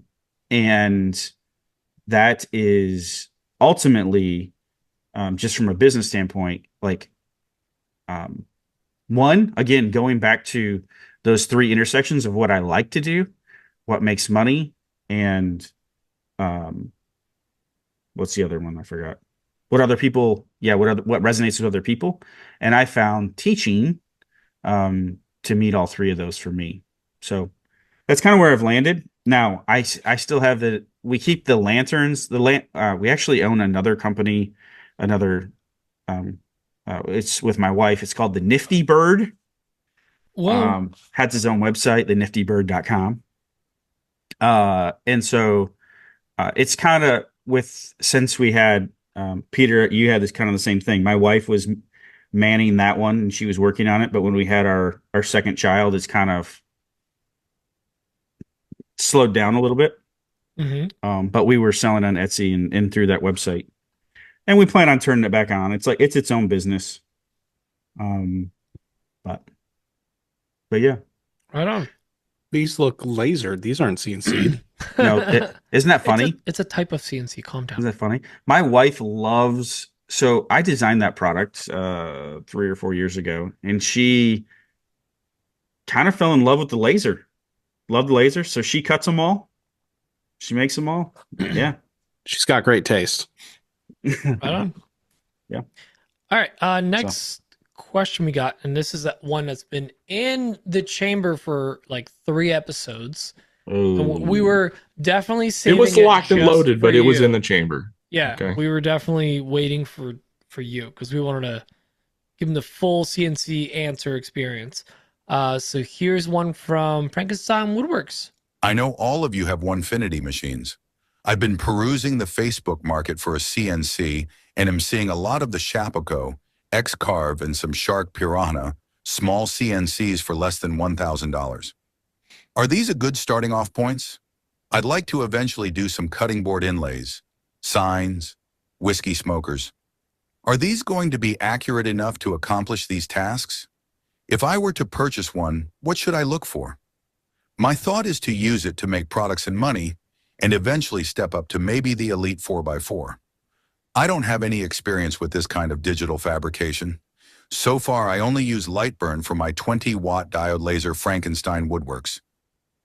That last part was just them signing off. This I is just a wanna- really... Go ahead. I just want to point out the AI voice made that sound way more aggressive. I know you all have 150s. Like, I know, right? Are Like, you watching whoa. us? I was almost Chill. afraid to raise my hand and say, I don't. I don't... Chill, AI. Andy doesn't. Chill. I'll give a quick answer on this, and I'm actually really... I love this question because we talk about buying tools online, refurbishing, whatever. We don't talk about CNCs. And the CNC market, it's either you're getting the top shelf stuff or you're getting Chinese crap. Not that it's all crap, but you're not getting a ton of support. You're really not getting a lot of resources online. Yep. Every one of the machines you listed, if you're looking at them, really reasonable prices, hopefully gently used. Honestly, worth it. Mainly because you're actually going to be able to look up all of, like, if you have an issue, look up the resources. You'll be able to find parts for them. These are established machines in a community. Too many times I see people who are like, hey, I bought this machine on Amazon, and already red flag, right? Yep. Some no-name brand and all that stuff. I think they're good. And main thing I would look for is are all the gantries moving smoothly? Or if it's belts, are the belts in good shape? Is the machine in good shape? Is it moving smooth enough, or is it like ragged and like kind of jumping around? Has it been maintained? Is something damaged on it? Aside from that, they're pretty bulletproof, these things. You can get them dialed in pretty well, get them, even if your axis is skewed a little bit, if you flatten that bed, you're good to go. So that's kind of my 2 cents on it. I'm gonna go with Andy last. I actually want to hear Andy last because he's gonna have the greatest input. Dan, you got any 2 cents on that? Yeah, I was going to say that he listed off all known brands, so there's no red flags there off the bat. Until Bamboo releases a CNC. The quality of the cuts will come down to a few things, and Pete listed those off. But one of the big factors is having a very stable platform or table made for it. That's going to come down to you. Make a sturdy, stable table so there's no wiggling when it moves and stuff. So, Braden? Yep. I don't have experience with any of the other brands, but what I will say is a lot of people have used them. They work fine. Check the aftermarket, or not the aftermarket, but like the secondhand options, because I mean, it's like every other day I see somebody that's selling a 150, so you can get a pretty good bargain there. They're pretty easy to clean up and make sure that they work. I will say this, and this is 100% the Onefinity fanboy in me. I see a lot of people that are upgrading from those machines into a 150. I've never seen anybody upgrading from a 150 into a Shapico. So I'm just going to put it out there. And their upgrade path has gotten pretty good to where you can start with a smaller one and then upgrade to that Foreman that you have. Because I did exactly that. I started with a smaller model. I started with a Pro model.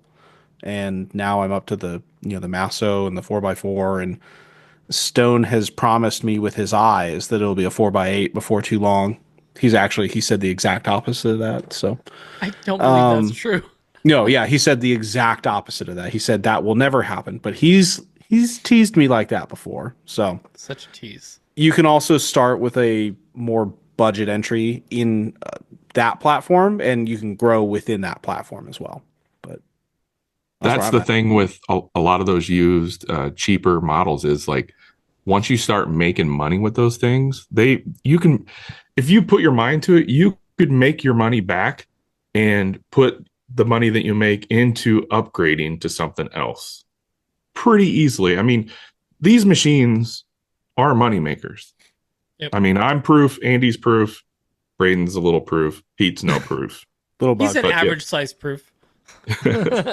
Well, that is a good point. I paid off my CNC and I paid off my big laser literally with the first jobs that I got with them. It's awesome. So as long as you go and you watch all 432 YouTube videos on Andy Bird Builds YouTube page, you too can pay for your machine. I mean, it is a moneymaker. So if you can bite possibly the a bullet, new house. If you don't want to watch all 400 videos, you can go to the CNCSideHustle.com and pick up the course there, because you'll learn the same way and save a ton of time. There you go. Boom. we're so good at plugging. Boom. Value. But yeah, I mean, like Dan said, these are machines that you can make like they're cool hobbies, but they will pay for themselves. So it might be worth it if you come up with a plan. Just bite the bullet, get what you want, and then just let it pay for itself. Andy? So, Andy? Andrew? Ooh. Andatha? All right. I'm in a room full of Onefinity users, so gotta be careful. Watch what you say, boy. Watch what That's I say. right. No. Peter and I talked a little bit about this at WorkbenchCon. Yeah, we did. It's a great question. Great question. One I get a lot. So, I think there's a couple. I agree generally with you all. I think there's great wisdom in looking at used machines. If you can pick up something like that, that'll be great. Now, he mentioned like a budget. You're looking at the budget machines like under $1,000. And what I always tell everybody, that was one of the things that he mentioned, right? What I tell everybody is, if your goal is to make money, which he said his goal is to make money, do inlays, do some more advanced stuff, right? Like he doesn't just want to cut and engrave. Like, I don't think you'd be happy with that. So you got to avoid those under $1,000 machines, like the models. Like, so I'm talking about the Fox Alien, talking about Jimitsu, talking about, there's a couple other ones out there, but because the reason I say that is I've literally coached students that have these machines that have taken the CNC Side Hustle course, and we can't do anything because they can't get their machine to function. Not saying it's not possible, but these lower budget, especially, I think, Peter, you said it with Chinese stuff, it's really, really hard. Support is not there. And so anybody listening, if you want to do what the four of us do with the CNC machine, make money, like they said, you've got to get into the tier of I tell everybody Shapeoko. I say Shapeoko because I'll come back to that. Shapeoko, Onefinity, or the Alt Mill from CNC Labs. Those three machines you cannot go wrong with, whether you're buying used or whether you're buying new. Any one of those three machines you can't go wrong with. And the reason I push to Shapeoko, I'm a big Shapeoko advocate. One, I started there. Two, I literally wouldn't be where I'm at without Shapeoko today. Like the platform that they built, and it's kind of my launching pad. Three, the main one is they make everything themselves. So there's pros and cons to this, but so they build their machines, they build their electronics, they software, both CAD and CAM software. And it's kind of like for better or worse, it's kind of like the Apple of CNCs, right? Like everything is just meant to be user friendly and you don't have to make a lot of decisions. So someone with, I know it's a really long-winded answer, but all good. Someone with no experience, I recommend them to go to Shapeoko, just because that initial learning curve with software, like forget sales. Like you got to figure out how to operate this thing. And I don't think there's anybody that does it better than Shapeoko. That part better than Shapeoko. And so, but if you do have some experience, if you have some laser experience, if you have some some other, you said light burn. Maybe you can go with Onefinity now, or the alt mill.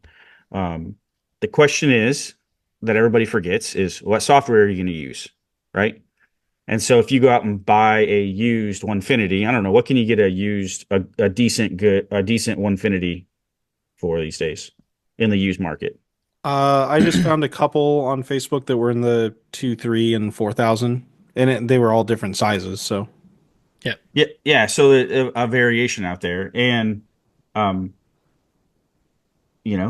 question it becomes then, I get this one a lot. Do I use Carveco? It's subscription based. Do I use Vectric? Do I do something like that? So those are considerations as well, and additional decisions you have to make. Now, I'll tell you what, a Onefinity with Vectric is a heck of a setup that 99% of like small businesses will never outgrow. The alt mill with Vectric is a heck of a setup that 99% of people won't ever outgrow.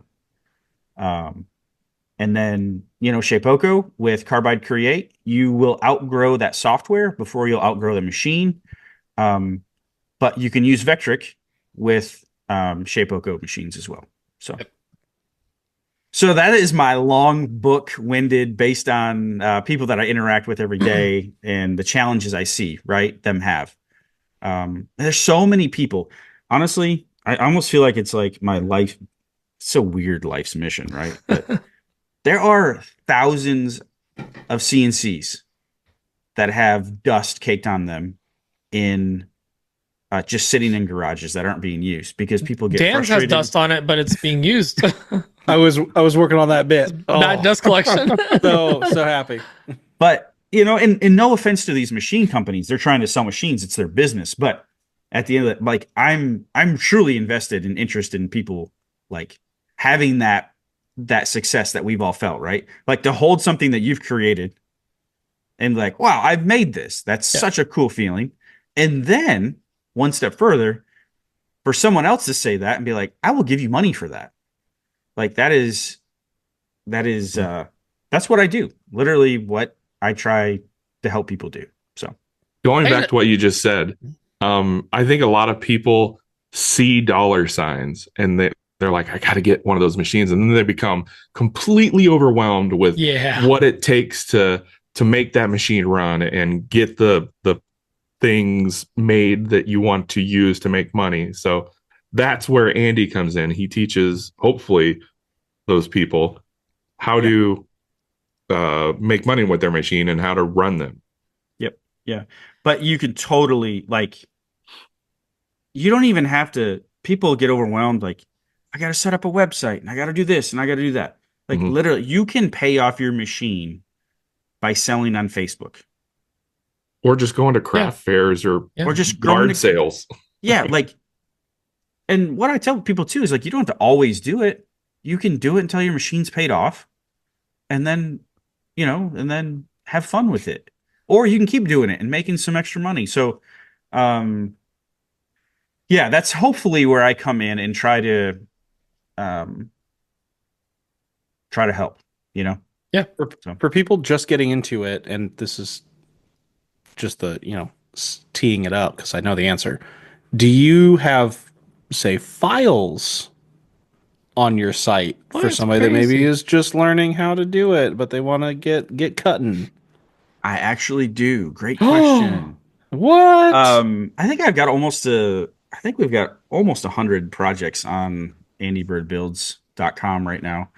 But yeah, it's a great way. Even if you don't, buy my files. But if you don't buy my files, go buy his files. Buy my files. Buy my files. The point I'm going to make is use code AWP for the exact same amount. Yeah, you put in code AWP and I'll charge you double. Standard. But no, that's a great point. It's a great way to learn. Like, just buy someone's file and see how they set it up. The thing about my files is I do include toolpaths for Vectric and Carbide Create. you have to adjust the speed settings and stuff, but the tool paths are set up in there.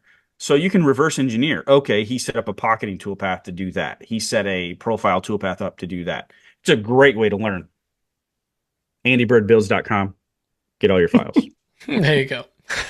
Get your first file free from Daniel Dunlap. Narrow table. I gotta say, for life. before we No jump into the toolpath, next though. question, one of the best things that Shapeoko ever added to their software is live speed adjusts. So you can put out post process a whole file, and if it's like a little loud, you don't just have to like adjust your your spindle. You can actually tell the machine, go 75% speed, or go 100. You know what? This is a little slow. Go 150% speed. Live adjust and like tune it yourself. If you're Dan, you're like hitting that button. Dude, like, let's go. I genuinely miss that because I would run stuff like that's a little fast. Okay, change and then let it run. I'm like, all right, it's gonna take twice as long, but it's gonna be good. Or I'll be like, this is actually carving right through it. That's great. So I use it. I use it all the time on both the Shapeoko and my Avid. Yeah. Just Avid has point it out too. That is also available on the Masso for one. But don't you have to pause the job? No, I can adjust it live. Live? The only thing that I can't do is I can't go above what my speed setting is. It won't let me go past 100. So up to 200%. Don't worry. In my tool settings, everything is set. Everything is set to inches Dan. per minute. Everything Everything is to set Dunlap. to 300 inches per minute, and I dial it in. Just running at the speed of Dan. Listen, my projects may not be good, but they're done fast. There you go. Done fast by Dunlap. Oh, God. All right. Last question. Nick Vreeland. Not to get political, but with the tariffs getting put in place, the goal seems to be to bring manufacturing to the U.S. Is there an opportunity for small-scale CNC operators to grab any of that market? And any tips or thoughts on how to go about that? Nick Vreeland. Yes. Yes. Yeah, I'm sure the answer is yes, but how do you go about that? That's the real question. I got it for you. You're gonna have to follow his course, Dan. I'm sorry. You have to take the course. No, this is good stuff. So, great question. Do you know how I got my first wholesale customer? I got her. So her. Yeah, it was a she. I got her. Why'd I pause there? I don't know. But I don't know. Why are we making this weird? Her in business? Okay. I found her on Etsy. So, okay. Etsy is probably going to blacklist me for saying this, but I used Etsy. Okay, so when I looked at the market and I was like, okay, I'm making my things. I don't want to sell directly through Etsy. Everybody does that. Seems difficult, right? This was 5 years ago. And 5 or 6 years ago now. I was like, how can I get around this? So what I started doing is I started contacting Etsy shops and asking them. I would literally DM them in their shops and ask them if they a couple questions. If they needed anything, told them what I could do. At the time, I didn't even have a website. I sent them my Instagram page, and I would target customers that. Okay, I'll just tell you the You were example. wholesaling to other makers. I was wholesaling to other makers. Yeah. So Cindy was her name. She lived in Seattle. I'm in Kentucky. She made during COVID. She was making these soap dispensers. Like she was buying these in bulk and like engraving them or embossing them with different sayings on them, right? COVID was a big time. Everybody's washing their hands. So I noticed that she was selling these trays, these wooden trays, and they were just like to set the soap dispenser in. And I was like, I can make those. I wonder where she's getting them. So I just reached out to her. And she said, I'm actually having troubles with my supplier right now. He can't keep up with demand. So give me a price. So I gave her a price and I shipped like $25,000 of those trays across the country in I figured that you could fit like 22 in a flat rate shipping box, and she sold them on her Etsy store. So I just sold them, and it's really easy because you can see what they're selling them for on Etsy, and I would just cut it in half. So 50%.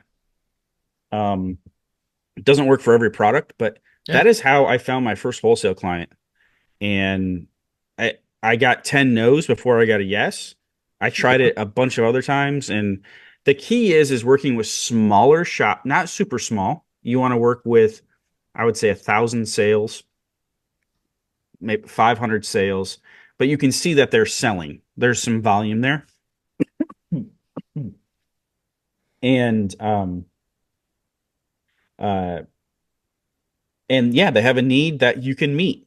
And I think this works really well when he asks that question. How can we get part of that is when those smaller companies that can't, I don't know who's going to be able to pay the tariffs anyways. Yeah. Well, it's like up to 245% now. So right. So they're going to be looking internally. Oh, and I just got a text. They just paused it. Oh, okay. Oh, it's back on now. I just got it. Yeah. But I think it's a great opportunity. I think there is a lot of power there. It's just it's how do we connect to those people that need it? And I think we have to go find them. Yeah.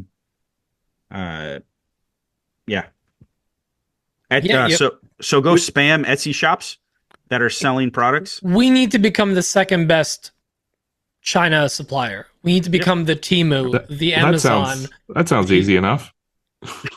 Guys, if you go to danmu.com, you can see all of his wholesale business. Hold on. Dumu. Andy, would you say that you have to kind of be careful with a plan like that, though? Because it seems like it would be really easy if you overshoot the amount of business that like you are trying to take over as a wholesaler. I would think that the issue versus importing stuff from a Chinese manufacturer or something like that would be just sheer volume. Like if you get somebody that needs, I need 30,000 units in 2 weeks. For sure. For sure. Yeah, there's a sweet spot there, right? Like, that's a great point. There's a sweet spot working with smaller shops. I wouldn't go to a shop that has 30,000 sales. Unless you want to go down that route, like ramp up production to meet it. But the thing I ran into, again, I contacted hundreds of Etsy shops. And one thing that I ran into with the bigger ones was I couldn't compete with China. Like they were like, oh, well, I would give them a price and they would be like, yeah, I get this for like $2. And I was at like scale. 10. The issue is Scale. So finding that pocket, right, and having to go through a few of them and just being honest with them, again, offering value and saying, hey, look, this is what I have. This is what I can do. How many units do you expect? If they say 10,000, be realistic. Say there's no way I can do that. If they say, I need 50 a month, that's a different story. So it's just finding actively finding those people. They're out there. The other thing too is I think you can take this offline and you can do local boutiques. Or if you're in a touristy area that has gift shops, right? Reach out to them. Say, hey, yeah. Pete's done something like that. I mean, you went to that farm or whatever, and you got stuff. Yeah. Yeah. You never know when you're going to find someone that's just in need. Here's the thing. Sometimes you mention what you do and they're like, we've been thinking about blank. And then boom, you got it. Yep. You got them, and they haven't even explored the Chinese pricing. They're just looking, or some people just want to support local and that's all they want to do. And some people can't afford to go buy in China because of how many they have to buy. Mm-hmm. Right. Yeah, the minimums are rough. I mean, and then lead times are the other thing that I was competing on. She literally put in an order a week before and I'd have it to her next week. You're not getting that when you're buying from China. Not with that attitude. Yeah. I have a low minimum order. It's 69. That's it. And the communication's probably a lot easier and smoother. Yeah. Nice. They don't reply. Andy doesn't reply at 3 a.m. Hello, dear. Hello, dear. Hello there. Oh, jeez. Well, that's it for questions. Andy, this was awesome. Thank you so much for joining us, dude. That like we could be talking for hours, but it's already almost 1 a.m. here, so we should try to wrap it up. Where can everyone find you? Yeah, check me out on YouTube, Andy Bird Builds. We got andybirdbuilds.com. We got the cncsidehustle.com. You can find us there. I'm most active, like I said, on YouTube, but you can always send me a message on Instagram. I'm active there as well. Awesome. Right on. And if you want all of the information from this podcast episode, go ahead to the CNC Side Hustle, sidehustle.com.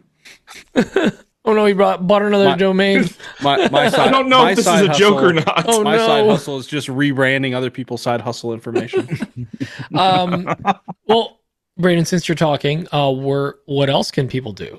If people don't want to pay for the CNC side hustle, which is $69 per month, nice. They can take that money and they could go ahead and go to arethechairs.include.com and they could donate money to St. Jude's, which instantly ups your good person rating by like 100 points per $100. Now, you're probably wondering, Braden, why do I want to up that rating? Well, it's just nice to be a nice person, but we're going to make it a little easier for you. We're going to gamify the system. If you donate, you're going to be entered in. Every $5 gets you one entry into this month's AWP Patron Palooza giveaway. This month, we are giving away a $250 gift card to Bill Burkle's Sweet Shop WTB Woodworking, which has all of your needs, including Daniel Dunlap zero clearance inserts, so tight they're technically classified as a -1 clearance insert. If you're a patron of the show, we love you. So we're going to give you some free entries based on, what your tier is. The higher your tier, the more bonus points you get. I think our VIP patrons are getting like 20 extra entries because I like abusing myself 420 every single month when we do this live. So go to arethechairs.include.com, donate some money to St. Jude's, be a good person. It makes you a good person. It helps. It helps. It helps. There's only so much you can do. It depends where you're starting from. Right. That is true. And speaking of patrons, we love our patrons. We can't do this without our patrons. If you want to be a patron and get in on the giveaways and all the little extras we do, our Discord, the fun. Early content, you can go to patreon.com/anotherwoodshop podcast, or you could just simplify it and go to iloveawp.com. It's really up to you. Go get signed up. Do it. And go tune in for next week. We are going to have a special guest again. We have Austin Waldo from the Austin School of Furniture and the founder of the Texas Woodworking Festival. Where does Austin live? Fun fact, Austin, Texas. No relation. Where's the Texas Woodworking Festival being held at? Austin, Texas. No relation. Weird. Yeah. It's a lot of Austins. It's an Austin pyramid scheme. Get in early. Do you think that they do New Jersey style barbecue down there? I hope they do, because there's nothing like a everything bagel seasoned brisket. I think you can go to. I think it's called Tony Black's. Oh yeah. I have a ball cap from there. It is. Oh, you do? Busting. Just have to check it out. Yeah. Huh. Okay. But yeah, tune in next week for that. Andy, what's up? You got something else? Oh, I was going to say, other random fact about Austin is they have the largest bat population in colony in the in the world. It's like 1.7.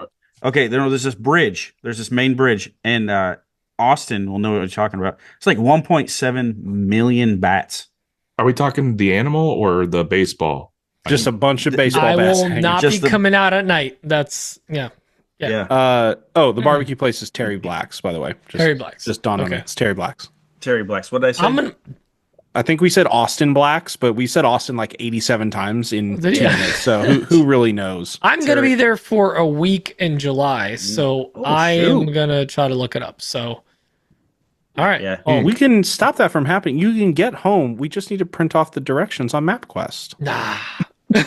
All right, guys, make sure to follow Andy. Go check him out. Go check out his both his shop, his YouTube, his Instagram, and his course. And of course, join us next week for when we have Austin on. And then the week after that, no guests, just us girls. It's gonna be fun. We're actually gonna do a What's on a Bench. It's been a while. You're gonna be so pissed when I book a guest. You're not allowed to. Anyways, guys, thanks for joining us. We'll see you all next week. Love y'all. Bye, bye, bye, bye, bye. Bye, bye, bye. Love you long time. Love you long time. Bye. Why do you got to do this? Bye. Bye. Bye, Dan. Bye. Bye. I get one piece of like. Andy, can I get a bye from you? Bye.